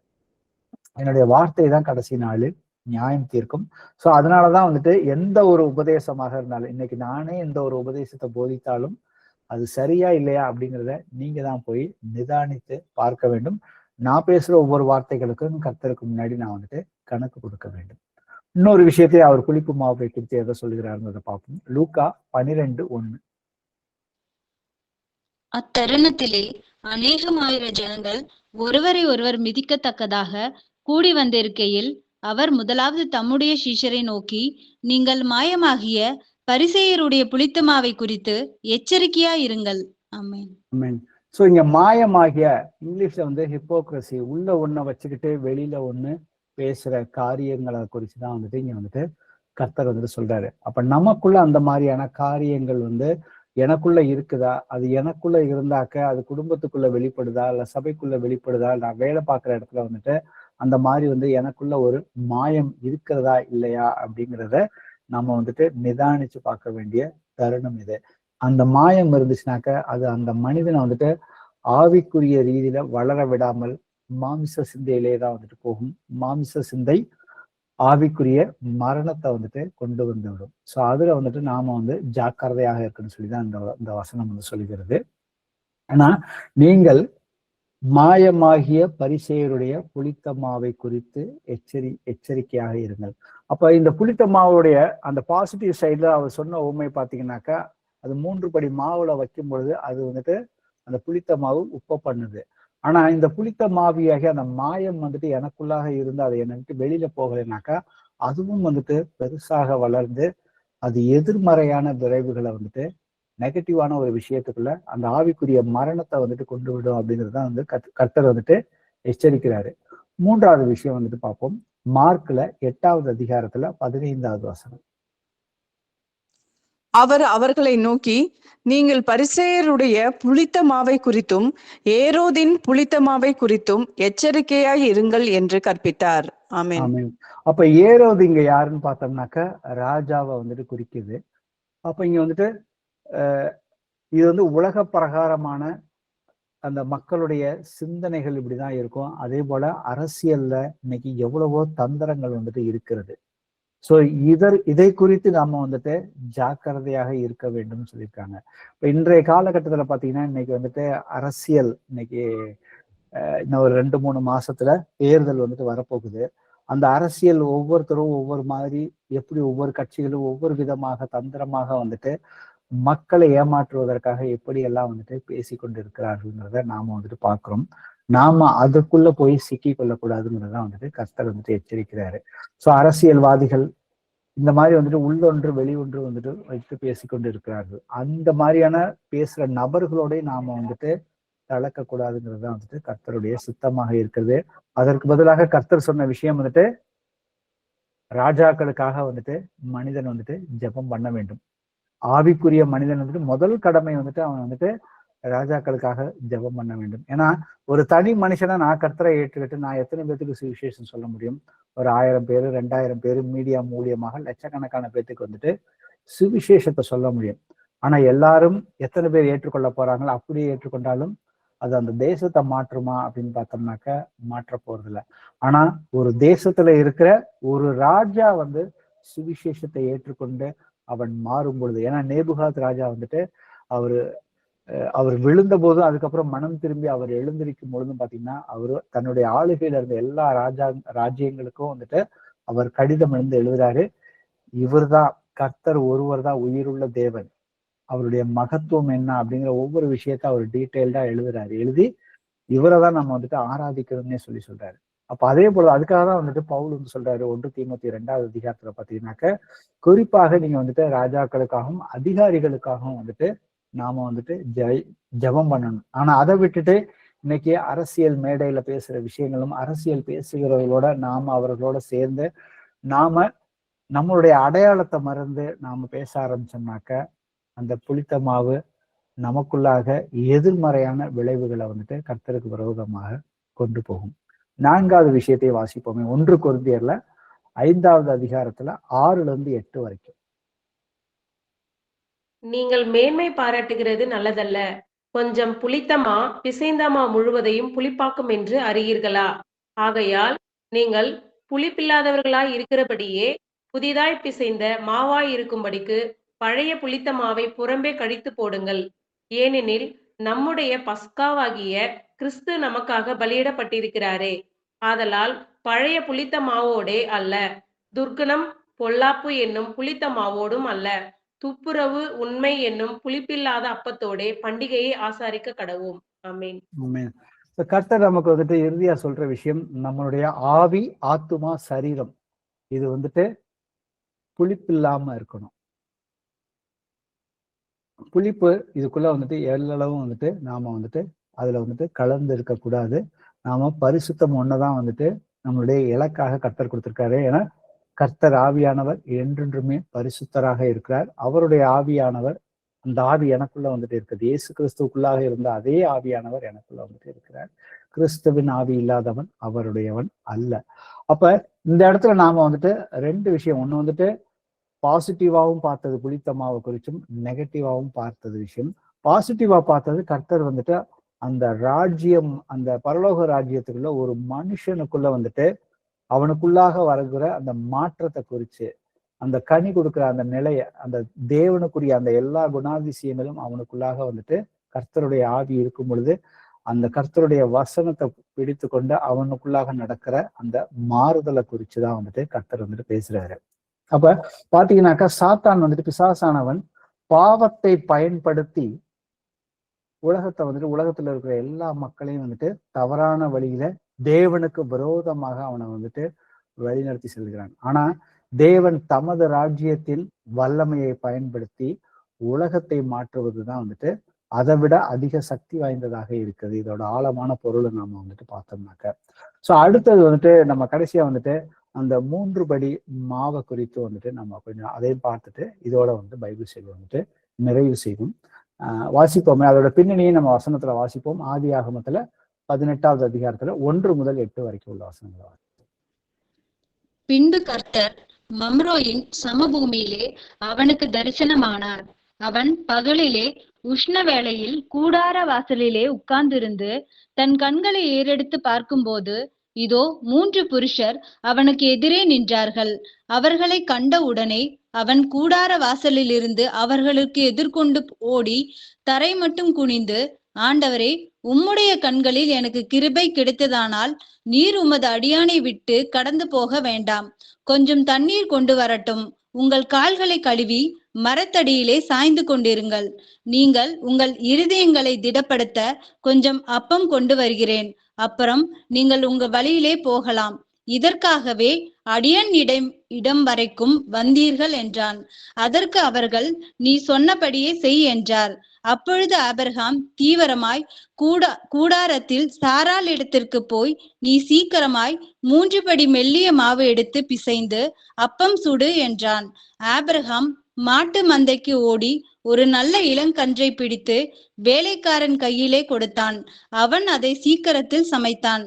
ஆபிரகாம் வெண்ணெயையும் பாலையையும் சமைப்பித்த கன்றையை எடுத்து வந்து அவர்கள் முன்பாக வைத்து அவர்கள் அருகே மரத்தடியில் நின்று கொண்டிருந்தான். அவர்கள் புசித்தார்கள். ஆமென். ஆமென். 4வது வசனத்துல பாத்தீங்கன்னா, கொஞ்சம் தண்ணீர் கொண்டு வரட்டும். உங்கள் கால்களை கழுவி மரத்தடியில் சாய்ந்து கொண்டிருங்கள். நீங்கள் உங்கள் இருதயங்களை திடப்படுத்தி கொஞ்சம் அப்பம் கொண்டு வருகிறேன். அப்புறம் நீங்கள் உங்கள் வழியே போகலாம். இதற்காகவே அடியேன் இடம் வரைக்கும் வந்தீர்கள் என்றான். இப்போ பாத்தீங்கன்னா, இதற்காக தான் நீங்க வந்து வந்தீர்கள்ங்கிறான். அதற்கு நீ சொன்னபடி செய் என்று அங்க வந்துட்டு கர்த்தர் வந்துட்டு ஆபிரகாம்கிட்ட போய் சொல்றாரு. அதற்கப்புறம் அவர் போய் சாராள்கிட்ட போய் அந்த 3 படி மாவு அளவுங்கிற அந்த விஷயம் வந்துட்டு அங்க வருது. அப்ப இந்த இடத்துல பார்த்தோம்னாக்க, ஆபிரகாம் அவர்களை வந்துட்டு கண்ட உடனே அவர்களை கூடாரத்தில் இளைப்பாற அழைத்திருக்கிறார். முதல் விஷயம் வந்துட்டு. அதுக்கப்புறம் 2வது விஷயம், அவர் வந்துட்டு சீக்கிரமாக ஓடி அந்த 3 படி மெல்லிய மாவை எடுத்து அப்பங்களை வந்துட்டு சுட சொல்கிறாரு.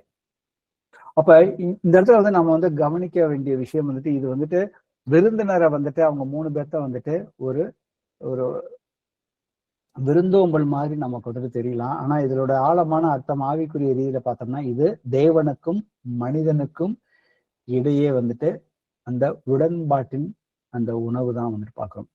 இது வந்துட்டு ஒரு கல்யாண விருந்து, கல்யாண விருந்து வந்துட்டு பரலோக ராஜ்யம் வந்துட்டு தன்னுடைய குமாரனுக்கு ஒப்பா இருக்கிற ஒரு கல்யாண விருந்துன்னு நம்ம வந்துட்டு ஓமையா வந்து பாக்குறோம். அது அடுத்தாப்புல இதோடைய தொடர்ச்சியை நம்ம அதை பார்ப்போம்.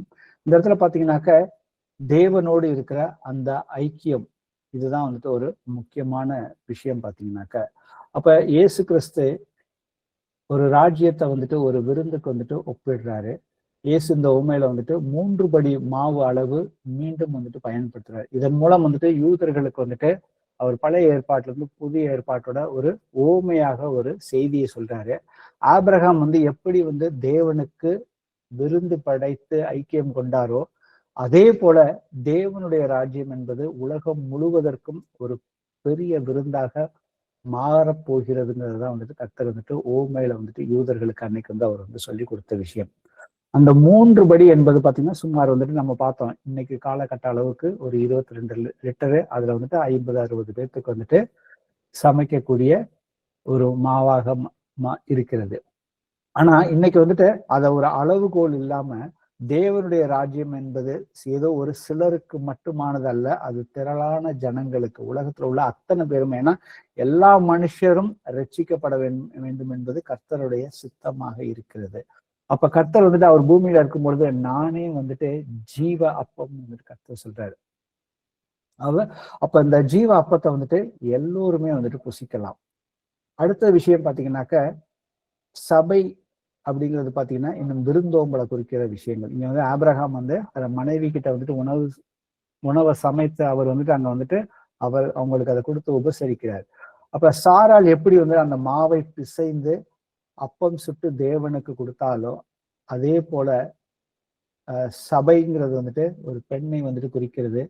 அந்த புளித்த மாவு அந்த சுவிசேஷத்தையும் வந்துட்டு குறிக்கிறது ஓமைகள் வழியாக பார்க்கும் பொழுது. அந்த 3 படி மாவு அப்படிங்கிற அந்த விஷயம் பார்த்தீங்கன்னாக்கா உலகத்துல வந்துட்டு இருக்கிற எல்லா மக்களோட அது கலந்து அதை வந்துட்டு ஒரு ருசிகரமாக உணவாக மாற்ற வேண்டும். ஸோ இதோட ஆழமான அர்த்தத்தை பார்த்தோம்னா சபை என்பது பசியாக இருப்பவர்களுக்கு ஆவிக்குரிய உணவளிக்கிற ஒரு இடமாக இருக்க வேண்டும். அது சபை வந்துட்டு ஆங்காங்க சிறிது அளவுல வந்துட்டு இருக்குது. அது வந்து சபைக்கு வரவங்களுக்கு ஆவிக்குரிய ரீதியில வந்துட்டு அந்த உணவளிக்கிற இடமாக இருக்க வேண்டும். சபைக்குள் வருபவர்கள் வந்துட்டு தேவனுடைய அன்பை வந்துட்டு அந்த வார்த்தையின் வழியாகவும் சரி, கிருகைகள் வழியாக அவர்கள் வந்துட்டு சுவைத்து பார்க்க வேண்டும். அப்ப யூதர்களுக்கு வந்துட்டு இதுதான் வந்துட்டு பாரம்பரியத்துல வந்துட்டு 3 படி மாவு என்பது பாத்தீங்கன்னாக்கா அவர்களை பொறுத்த வரைக்கும் பழைய ஏற்பாட்டுல ஒரு முழுமையான பலியை தான் வந்துட்டு குறிக்கிறது. ஆனா இங்க வந்துட்டு புளித்த மாவு வந்து பொதுவாக தீமைக்கு அடையாளமாக தான் வந்துட்டு நம்ம இவ்வளவு நேரம் ஒரு 4 வசனங்கள்ல வந்துட்டு முன்னாடி பார்த்தோம். அந்த ஓமைகள் இல்லாம மற்ற வசனங்களை பார்த்தோம்னா பாவத்தை குறித்தும் மாய்மாலத்தை குறித்தும் அதுல உள்ள அந்த பாவத்துல இருக்கிற ஒவ்வொரு செயல்பாடுகளை குறித்து நம்ம வந்துட்டு வசனத்தை பார்த்தோம்.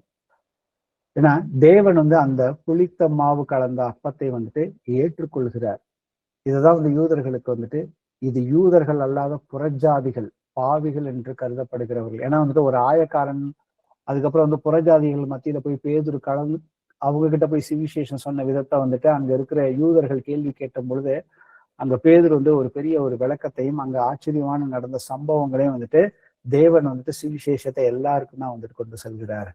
எப்படி நமக்கு பரிசுத்தாவியை கொடுத்தாரோ அதே போலதான் புறஜாதிகளுக்கும் வந்து பரிசுத்தாவியை வந்துட்டு கொடுத்திருக்கிறார் அப்படிங்கிற விஷயத்தையும் வந்துட்டு அதை வந்துட்டு நடைமுறையாக வந்துட்டு அவர் வந்துட்டு ஊமைகள் வழியாக வந்துட்டு அவர் வந்து சொல்லியிருக்கிறாரு. வாசிப்போமே கடைசியாக 1 கொரிந்தியர் 10வது அதிகாரத்துல 16-17. நாம் ஆசீர்வதிக்கிற ஆசீர்வாதத்தின் பாத்திரம் கிறிஸ்துவினுடைய இரத்தத்தின் ஐக்கியமாய் இருக்கிறதல்லவா? நாம் பிட்கிற அப்பம் கிறிஸ்துவினுடைய சரீரத்தின் ஐக்கியமாய் இருக்கிறதல்லவா? அந்த ஒரே அப்பத்தில் நாம் எல்லாரும் பங்கு பெறுகிறபடியால் அநேகரான நாம் ஒரே அப்பமும் ஒரே சரீரமுமாய் இருக்கிறோம். ஆமென். ஆமென்.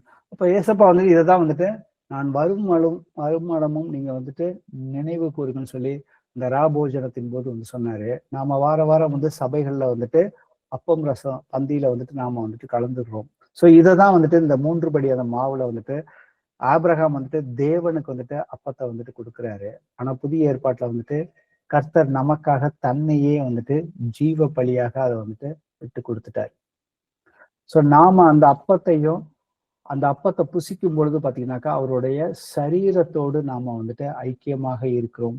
அதே போல அவருடைய ரத்தத்தை நாம வந்துட்டு அந்த ரசத்தை பருகும் பொழுது பார்த்தீங்கன்னாக்க நம்மளுடைய பாவத்திலிருந்து ரத்தத்தோடு நம்ம அவருடைய ரத்தத்துல ஐக்கியமாக இருக்கிறோம். எப்படி ஐக்கியப்படும்னாக்க நாம பாவத்திலிருந்து முழுமையாக மனம் திரும்பி அவர்கிட்ட வந்துட்டு மன்னிப்பு கேட்டு அவரோட ஒப்புரவாகும் பொழுது அவருடைய சரீரத்தோடும் ரத்தத்தோடும் வந்துட்டு ஐக்கியமாக இருக்கிறோம்.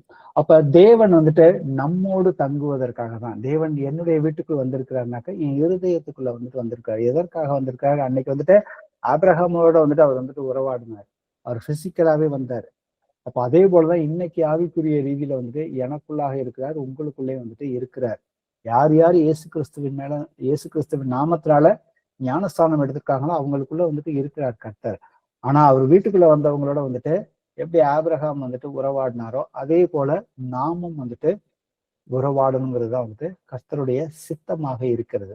அப்ப கர்த்தர் வந்துட்டு அவருடைய கிருபை அதுக்காக தான் அளவில்லாமல் வந்துட்டு கொடுத்திருக்காரு. அவருடைய கிருபை அப்படிங்கிறது எனக்கு இரக்கத்துக்கும் கிருபைக்கும் நாம வந்துட்டு வித்தியாசத்தை வந்து புரிஞ்சுக்கணும்.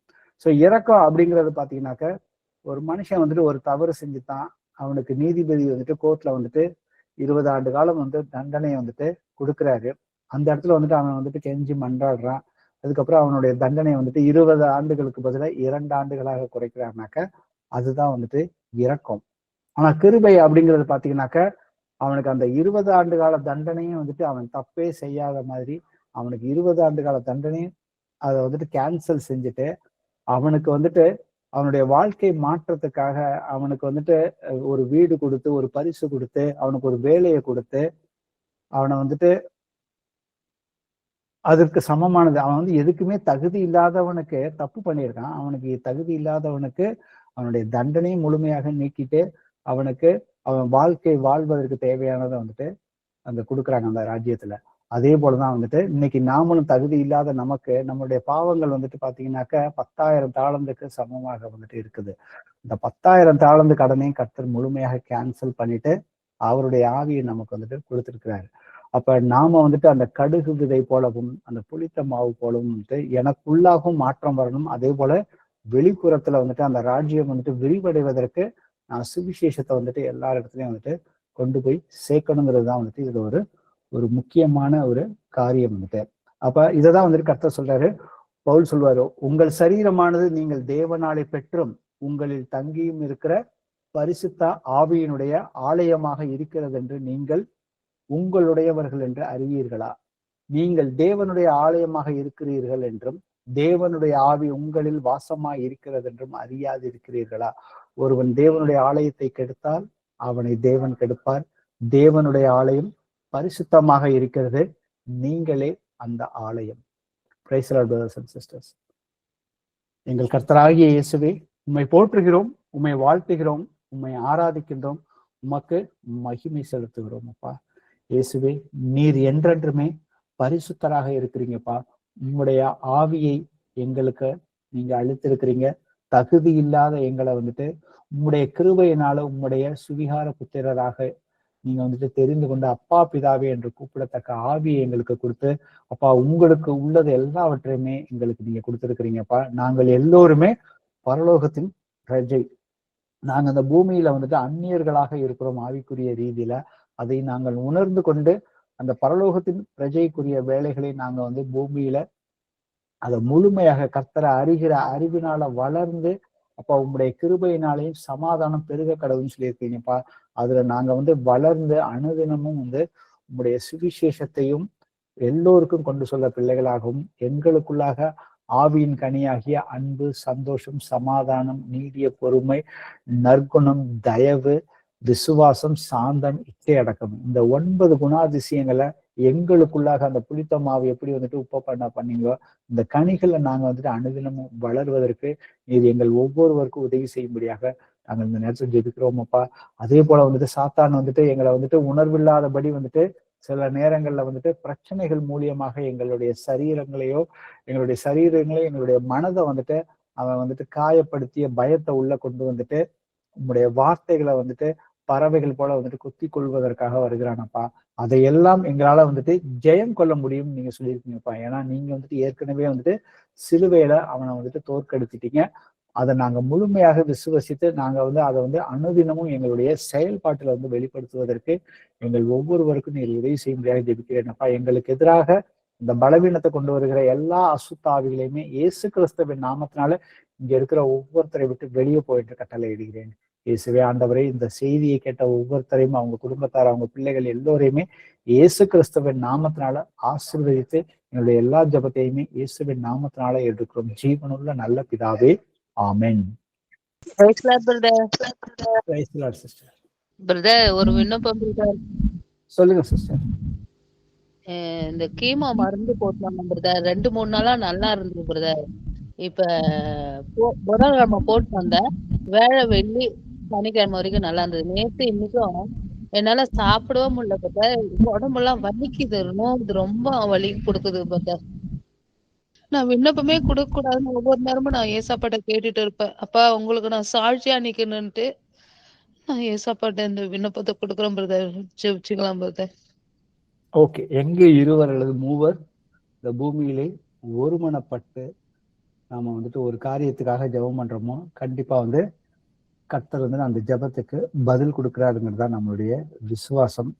நான் உங்களுடைய மனதுல அவர் உங்களுக்கு ஒரு வாக்குத்தத்தம் பண்ணி கொடுத்திருக்காரு. பாவத்துக்கு மரித்து நீதிக்கு பிழைத்திருக்கும்படி அவர் தாமே தனது சரீரத்துல உங்களுடைய பாவங்களை, நம்முடைய பாவங்களை சுமந்துட்டாரு. அவர் உங்களுக்காக தான் காயப்பட்டார். அதை மறுபடியும் சொல்லுங்க, அவருடைய தழும்புகளால் நான் சுகமாகி விட்டேங்கிற விஷயத்த மட்டும் ஆணித்தரமா அதை ஏன்னா உங்களுக்கு பிரச்சனைகள் பெருசாக இருக்குது, அதுதான் யதார்த்தம். ஆனா அதற்கு மேற்பட்டது அவருடைய தழும்புகளால், அதற்கு மேற்பட்ட உண்மை, பெரிய உண்மை அவருடைய தழும்புகளால் நீங்க சுகமாகிட்டீங்க. அதை அறிக்கை செய்யுங்க. எங்கள் கர்த்தராகிய இயேசுவை உம்மை போற்றுகிறோம். இதோ இந்த நேரத்துல சகோதரி மகாதேவிய இயேசுவின் நாமத்தினால ஆசீர்வதிக்கிறோம் அப்பா. இயேசுவே, ஜீவன் உள்ளவரே அப்பா, அவர்களுடைய சரீரத்துல அந்த கீமோவுக்குரிய அந்த மருந்தை செலுத்தி இருக்கிறாங்கப்பா. ஆனா அந்த மருந்துக்கெல்லாம் பெரிய மருந்து உங்களுடைய வார்த்தை அப்பா. அதை நாங்கள் விசுவசிக்கிறோம் அப்பா. இதோ சகோதரி ஏதாவது உமக்கு சித்தமில்லாத காரியங்கள் ஏதாவது செய்திருந்தால் அவங்க வாழ்க்கையில அப்பா, அதை நீ தயவாய் இந்த நேரத்துல நாங்க சபையார ஒருமனப்பட்டு நாங்க கெஞ்சி மன்றாடுகிறோம் அப்பா. அவர்களுடைய குற்றம் குறைகளை எல்லாவற்றையுமே அப்பா நீர் மன்னித்தருளும் அப்பா. இன்னும் அவர்களுக்கு ஏதாவது ஒரு காரியத்துல உமது சித்தப்படி அவங்களுக்கு சத்தியத்தின்படி ஏதாவது ஒரு புரிந்து கொள்ளுதோ, இல்லை அவங்களுடைய பாரம்பரியத்தின் மூலியமாகவோ, இல்லை ஏதாவது ஒரு பாவத்தின் மூலியமாக ஏதாவது மனம் திரும்பாத காரியங்கள் ஏதாவது இருந்தா அப்பா தகப்பனே, அதை நீர்தாமே அவர்களுக்கு வெளிப்படுத்தும்படியாக அந்த நேரத்துல ஜெபிக்கிறோம் அப்பா. இயேசு கிறிஸ்துவின் வல்லமையுள்ள அந்த நாமத்தினால சகோதரியோட சரீரத்துல வலியை ஏற்படுத்துகிற அந்த அசுத்தாவிகளை, அந்த பலவீனத்தின் அசுத்தாவியை இப்பொழுதே அவங்களுடைய தலை முதல் பாதம் வரைக்கும் அவங்க சரீரத்துல எந்த பகுதிகளாக இருந்தாலும் சரி, அது அவங்களுடைய சரீரத்தை விட்டும் அவங்க ரத்தத்தை விட்டும் முழுமையாக வெளியே போயிட்டு கட்டளை இடுகிறேன். ஏனென்றால் அப்பா இயேசுவே, நீங்க அவர்களுக்காக உம்முடைய ரத்தத்தை செஞ்சிருக்கிறீங்கப்பா. அந்த ரத்தம் அந்த பிசாசின் ஆளுகையிலிருந்து அவங்களுக்கு விடுதலை கொடுத்துட்டீங்க ஏற்கனவே. இனி அவர்களுடைய சரீரத்துக்குள்ள இந்த பிசாசானவன் அவங்களுடைய அவயங்களை ஆளுகை செய்வதற்கு எந்த இடம் இல்லை. இயேசு கிறிஸ்துவின் நாமத்தினால அசுத்தாவியை முழுமையாக வெளியவா என்று கட்டளை இடுகிறோம். இயேசுவே ஆண்டவரே, நீங்க சகோதரிக்கு முழுமையான சுகத்தை கொடுத்துட்டீங்கப்பா. அது உம்முடைய தழும்புகளால் சகோதரி சுகம் அடைந்து விட்டார்கள் என்று நாங்கள் விசுவசித்து இயேசு கிறிஸ்துவின் நாமத்தினால எங்களுடைய ஜெபத்தை ஏறெடுக்கிறோம். ஜீவனுள்ள நல்ல பிதாவே, ஆமென். நன்றி பிரதர். ரொம்ப கர்த்தருக்கு நன்றி சொல்லுங்க பிரதர். எனக்கு ப்ரேயர் பண்ண பிரதர் கொஞ்சம். பிரதர் சொல்லுங்க பிரதர். எனக்கு கேஸ்ட்ரிக் ப்ராப்ளம் ரொம்ப வருஷமா இருக்குது. கேஸ்ட்ரிக் ப்ராப்ளம் இன்னைக்கு ஒரு 7 மணிக்கு ஸ்டார்ட் ஆச்சு. கொஞ்சம் கொஞ்சமா இன்னி வரைக்கும் கம்மி ஆகல பிரதர். அத்தனை கேஸ்ட்ரிக் இருக்குது எனக்கு. கொஞ்சம் ப்ரேயர் பண்ணுங்க பிரதர். ரொம்ப இருக்குது. நெஞ்செல்லாம் வலிக்குது. ரொம்ப வரும். கேஸ் வெளியே வரல பிரதர். அப்ப நீங்க கொஞ்சம் உங்களுடைய மைண்ட் செட்டை மாத்திக்கங்க. ஏன்னா உங்க உடம்புல இருக்கிற பிரச்சனை அது உண்மைதான். அதுல எந்த ஒரு மாற்று கருத்துமே கிடையாது. ஒவ்வொரு காரியத்துக்கும் ஏதாவது அது எங்கன தொடங்குச்சு அப்படிங்கிறதை நாமே நிதானிக்கணும்னு கர்த்தர் சொல்லியிருக்காரு. அதை நீங்க போய் நிதானித்து பாருங்க. நீங்க எந்த உணவு சாப்பிட்டாலும் கர்த்தர் சொல்லியிருக்கிறாரு, அதை வந்துட்டு ஆசீர்வதிச்சு இயேசுவின் நாமத்தினால அந்த உணவை வந்துட்டு ஆசீர்வதிச்சு அதை நம்ம சாப்பிடுங்க. அது சாப்பிடும் பொழுது வந்துட்டு நம்ம சரியான விதத்துல சாப்பிடும் பொழுது அதனுடைய சரீரத்துக்கு வந்துட்டு அது ஆசீர்வாதமாக தான் இருக்கும் கர்த்தர் சொல்லியிருக்கிறாரு. ஏன்னா கர்த்தர் வந்துட்டு பூமியில வந்துட்டு அவர் விளைவிச்ச இந்த பூண்டுகள் எல்லாமே வந்துட்டு நம்மளுடைய சரீரத்தோட வந்துட்டு சரியான விதத்துல எடுத்துக்கொள்ளும் போது அது அழகா வந்துட்டு ஒத்துக்கொள்ளப்படும். அது அது அது ஒத்து போகும். அது ஒத்து போய் நமக்கு வந்துட்டு பலத்தையும் அந்த சோர்விலிருந்து எல்லா விடுதலையும் வந்து கொடுக்குது. அதுதான் ஆதி ஆகமத்துல முதல் அதிகாரத்துல நாம வந்துட்டு பாக்குற விஷயம். அப்ப இனிமே வந்துட்டு உங்களுக்கு வந்து அந்த மைண்ட் செட்டை வந்து மாத்திக்கங்க. அவருடைய தழும்புகளால நீங்க வந்துட்டு சுகமாயிட்டீங்க. மனம் திரும்பி குணப்படுங்கள்னு சொல்லியிருக்கிறார் கர்த்தர். ஆக்சுவலா அதற்கு எல்லா காரியத்தையும் நீங்க வந்துட்டு நிதானிங்க. நெகட்டிவான கன்ஃபர்மேஷன்ஸை வந்துட்டு நீங்க வந்துட்டு டே டு டே காலையில இருந்து சாயந்தரம் வரைக்கும் நீங்க நிறைய பேர்த்து கூட யார் யார் கூட பேசுறீங்கிறது தெரியும். அந்த இடத்துல வந்துட்டு எந்த அளவுக்கு வந்துட்டு தேவனுடைய வார்த்தையை நீங்க வந்துட்டு உச்சரிக்கிறீங்கன்னு பாருங்க. நெகட்டிவான கர்த்தருக்கு, அதாவது அவருடைய வசனத்துக்கு விரோதமான வார்த்தைகளை நாம வந்துட்டு அறியாமல கூட நம்ம வந்துட்டு பேசுவோம், நம்மளுடைய சூழ்நிலைகள் நிமித்தமாக கூட. ஏன்னா அதை நீங்க வந்துட்டு தவிர்ப்பதற்கு கான்சியஸா நீங்க வந்துட்டு தவிர்ப்பதற்கு நீங்க வந்துட்டு முயற்சி செய்யலைனாக்க விடுதலைங்கிறது வந்துட்டு சாத்தியப்படாது. ஏன்னாக்கா நாம வந்துட்டு தேவனுடைய பிள்ளைகள் வந்துட்டு தேவனுடைய வார்த்தையை, ஏன்னா சங்கீதம் 103:20 வந்துட்டு தேவ தூதர்கள் தேவனுடைய வார்த்தைகளை கேட்டு அதற்கு கீழ்ப்படிவார்கள் சொல்லியிருக்கிறாரு. அப்ப தேவன் எனக்குள்ள இருக்கும் பொழுது எனக்குள்ள இருந்து வர வார்த்தைகள் வந்துட்டு தேவனுடைய சித்தத்தோடு ஒத்து போகிற வார்த்தைகள் தான் வந்துட்டு பேசணும். அப்ப அவருக்கு விரோதமாக எதிர்மறையான அந்த வசனத்துக்கு விரோதமாக நம்ம உலகத்துலதான் இருக்கிறோம், உலகத்துல உள்ள மக்களோட தான் நாம வந்துட்டு பேசணும் பழகணுங்கிறது இருக்கு.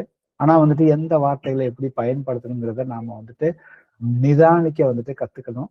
அதை நாம தவறுற பட்சத்துல நமக்கு ஏன் என்ன பிரச்சனை வருதுங்கிறது, ஏன்னா நம்மளுடைய முக்காவாசியான இன்னைக்கு உலகத்துல இருக்கிற சரீர பிரகாரமான எந்த ஒரு பிரச்சனையாக இருந்தாலும் சரி, அதுல முக்காவாசி இதுக்கு தேவனுடைய பிள்ளைகளுக்கு வந்துட்டு அந்த பிரச்சனைகள் வருதுனாக்க அது அவர்களுடைய வார்த்தைகளை பொறுத்துதான் வந்துட்டு இருக்குது. சோ இந்த வார்த்தைகளை நம்ம வந்துட்டு சரி செய்து கொண்டே ஆக வேண்டும். ஏன்னா நாம பேசுற மரணமும் ஜீவனும் தேவனுடைய நாவின் அதிகாரத்துலதான் இருக்குது. அது ஏன்னா கர்த்தர் வந்துட்டு ஒவ்வொருத்தரையும் அவரவருடைய வழிகளை தான் வந்துட்டு நடத்துறாரு. ஆனா எல்லாத்துக்கும் வந்துட்டு ஒரே வார்த்தை தான், ஒரே ஆவிதான், ஒரே சிந்தையை தான் வந்துட்டு கர்த்தர் வந்துட்டு கொடுத்திருக்கிறாரு. அப்ப அந்த சித்தத்துக்கு என்னை நான் வந்துட்டு மாற்றணும். அதை வந்துட்டு மாற்ற முடியாதது ஒண்ணுமே கிடையாது. ஏன்னா கர்த்தர் வந்துட்டு அதை வந்து செய்து காட்டியிருக்காரு, அவருடைய சீஷர்கள் செய்து காட்டியிருக்காங்க. சபையானது நம்ம அனுதினமும் அநேக சாட்சிகளை வந்துட்டு கேட்கிறோம். அப்ப மாற்ற வேண்டிய காரியங்கள்ல முழுமையாக நீங்க மாறினாக்கா ஆட்டோமேட்டிக்கா எல்லாத்துல இருந்து கர்த்தர் வந்துட்டு விடுதலை கொடுப்பதற்கு அவர் உண்மை உள்ளவராக இருக்கிறார். அவருடைய வார்த்தைகள் வந்து என்றைக்குமே அவர் வந்துட்டு மாற மாட்டார். எங்கள் கர்த்தராகிய இயேசுவை உண்மை போற்றுகிறோம், உண்மை புகழ்கின்றோம், உண்மை வாழ்த்துகின்றோம். சகோதரர் ஜெரால்டு பிரதர் வந்துட்டு இயேசுவின் நாமத்தினால அவரை ஆசீர்வதிக்கிறோம். அப்பா இயேசுவே ஆண்டவரே, அவருடைய சரீரத்துல அநேக பிரச்சனைகள் இருக்குதுன்னு, கேஸ்ட்ரிக் பிரச்சனைகள் இருக்குது, பேக் பெயின் பிரச்சனை இருக்குதுன்னு ஏற்கனவே நிறைய தடவை சொல்லியிருக்காருப்பா. இயேசுவே ஆண்டவரே, வார்த்தைகளை வந்துட்டு நீங்க நிதானிக்க சொல்லியிருக்கிறீங்க. நாங்க வந்துட்டு நெகட்டிவான கன்ஃபர்மேஷன்ஸை வந்துட்டு எங்க வாயிலிருந்து வந்துட்டு உங்களுடைய சத்தியத்துக்கு விரோதமாக நாங்க பேசாதபடி சகோதரனையும் எங்கள் எல்லோரையுமே நீர் வழி நடத்தும்படியாக ஜெபிக்கிறோம் அப்பா. இயேசு கிறிஸ்துவின் நாமத்தினால சகோதரனுக்கு வந்துட்டு அந்த கேஸ்ட்ரிக் ப்ராப்ளத்தை, அந்த பலவீனத்தை கொண்டு வந்திருக்கிற அந்த கேஸ்ட்ரிக் அசுத்தாவியை இயேசு கிறிஸ்துவின் நாமத்தினால இப்பொழுதே சகோதரனுடைய சரீரத்தை விட்டு வெளியே வா என்று கட்டளை இடுகிறேன். இயேசு கிறிஸ்துவின் நாமத்தினால அவருடைய உச்ச தலை முதல் பாதம் வரைக்கும் அவருடைய அவயங்களில் அந்த பலவீனத்தின் மூலியமாக ஆளுகை செய்கிற அசுத்தாவியை இயேசு கிறிஸ்துவின் நாமத்தினால சகோதரனை விட்டு வெளியே வா என்று கட்டளை இடுகிறோம். இயேசுவே ஆண்டவரே, இது உம்முடைய வார்த்தையின்படி உம்முடைய தழும்புகளால சகோதரன் சுகம் அடைந்து விட்டார் என்று நாங்கள் அறிக்கை செய்து நன்றி செலுத்தி இயேசுவின் நாமத்தினால எங்களுடைய ஜெபத்தை எடுக்கிறோம். ஜீவனுள்ள நல்ல பிதாவே, ஆமென். ஒரு ஜபம் இருக்கு பிரதர். சொல்லுங்க சிஸ்டர். நீங்க வீட்டுக்காருக்கு கழுத்துல கட்டியிருந்த ஆபரேஷன் பண்ணிட்டேன் பிரதர். கட்டியிருந்த ஆபரேஷன் பண்ணியாச்சு. அதுக்கப்புறம் வேலைக்கு போக இருந்தாரு, இப்ப வேலைக்கு போனாரு. அதனால வெயிட் தூக்க முடியலைங்கிறாரு பிரதர். அவருக்கு வேலையே ஒன்றும் செட் ஆக மாட்டேங்குது பிரதர். ஒரு நல்ல வேலையா வேணும் பிரதர். கொஞ்சம் ஜபம் பண்ணுங்க பிரதர். ஏசப்பட்ட சரிங்க சிஸ்டர். வெயிட் தூக்காதபடியான வேலை வேணும். தான் கர்த்தர் brother. அதற்கான வாய்ப்புகளை ஏற்படுத்தி கொடுக்கறப்ப ம். யாராவது சகோதரர் மூலியமாக ஏற்படுத்தி கொடுத்தாங்கனாக்க அதை வந்துட்டு நிராகரிக்காம அதை வந்துட்டு அதை செய்வதற்கு முயற்சி பண்ணணும். ரைட்டுங்களா?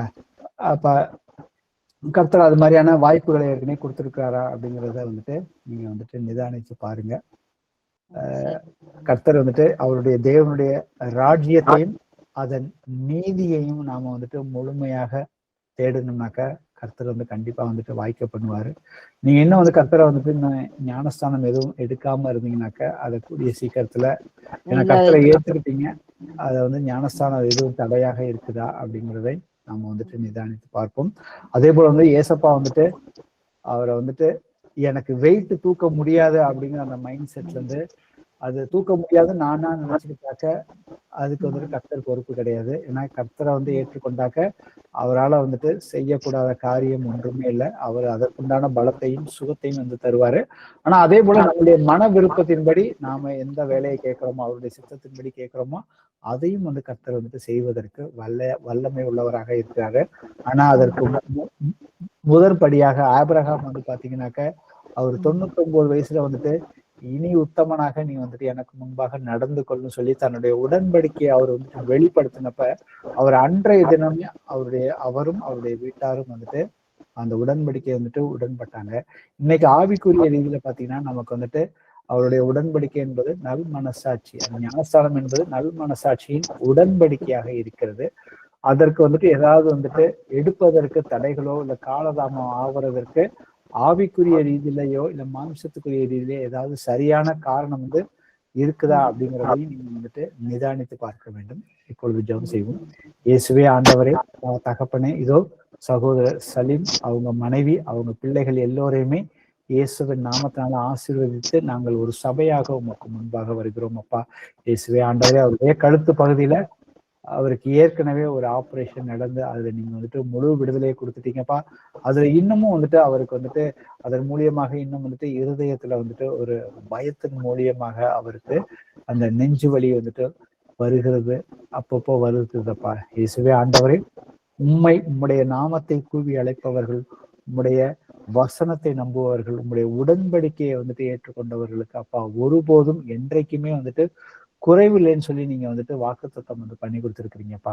இயேசுவே ஆண்டவரே, இதோ இவர்கள் வந்துட்டு பயம் இல்லாமல் இந்த பாரம்பரிய கட்டினாலேயோ இல்ல மனிதர்களுக்கு மார்க்கமாக அவர்கள் வந்துட்டு பயம் இல்லாமல் கர்த்தர் எனக்கு ஜீவன், அவர் என்னுடைய பாவத்தை வந்துட்டு எனக்காக அவர் மரித்தார், எனக்காக வந்துட்டு அவர் உயிர்த்தார், அவரை நான் வந்துட்டு என்னுடைய இருதயமாகிய அந்த ஆலயத்துக்குள்ள வந்துட்டு அவரை வந்துட்டு நான் வந்துட்டு வாங்க ஆண்டவரின் கூப்பிட்டு அப்பா உங்களுடைய உடன்படிக்கையை வந்துட்டு செய்யாதபடி ஏதாவது தடைகளை கொண்டு வருகிற அந்த எல்லா அசுத்தாவிகளையுமே, பயத்தின் அசுத்தாவியுமே இயேசு கிறிஸ்துவின் நாமத்தினால சகோதரனையும் சகோதரியை விட்டு வெளியே போய் என்று கட்டளை இடுகிறோம். இயேசுவே ஆண்டவரே, முதலாவது தேவனுடைய ராஜ்யத்தையும் அதன் நீதியையும் தேடுங்கள், இவைகள் எல்லாம் சேர்த்து கொடுக்கப்படும் சொல்லியிருக்கீங்கப்பா. இதோ சகோதரன் வந்து தனக்கு வந்துட்டு ஒரு நல்ல வேலை வேண்டும் என்று அப்பா அந்த வேலையில வந்துட்டு அவருடைய சரீர பிரகாரமாக எந்தவித துன்பமும் இல்லாமல் இருப்பதற்காக அவர் வந்துட்டு கேட்கிறாரப்பா. இயேசுவே ஆண்டவரை, உம்மால் கூடாத காரியம் ஒன்றுமே இல்லப்பா. அவருக்கு சகோதரர் சலீம் பிரதர், அவருடைய மூதாதையர்கள், அவருடைய மனைவி, அவங்களுடைய மூதாதையர்கள், பெற்றோர்கள் மூலியமாக வந்த பாவத்தின் மூலியமாக வந்த எல்லா சாபங்களையும் இயேசு கிறிஸ்துவின் நாமத்தினால இப்பொழுதே முழுமையாக நீக்குகிறேன். இயேசுவே ஆண்டவரே, அவருக்கு வேலை கிடைக்க, அந்த வேலை என்பது அடிப்படையான ஒரு தேவையப்பா. அந்த ஆசீர்வாதத்தை தடுக்கிற அந்த அசுத்தாவிய இயேசு கிறிஸ்துவின் நாமத்தினால அவர்களை விட்டு வெளியே போய் என்று கட்டளை இடுகிறோம்.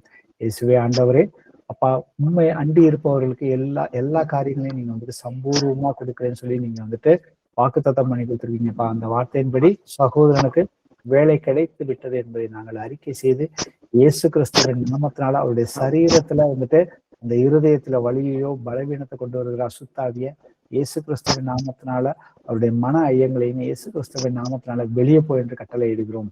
இயேசுவே ஆண்டவரே, உங்களுடைய தழும்புகளால சகோதரர் வந்து சுகம் அடைந்து விட்டார் என்று அறிக்கை செய்து இயேசு கிறிஸ்துவின் நாமத்தினால எங்களுடைய ஜெபத்தை ஏற்றுக்கிறோம். ஜீவனுள்ள நல்ல பிதாவே, ஆமென்.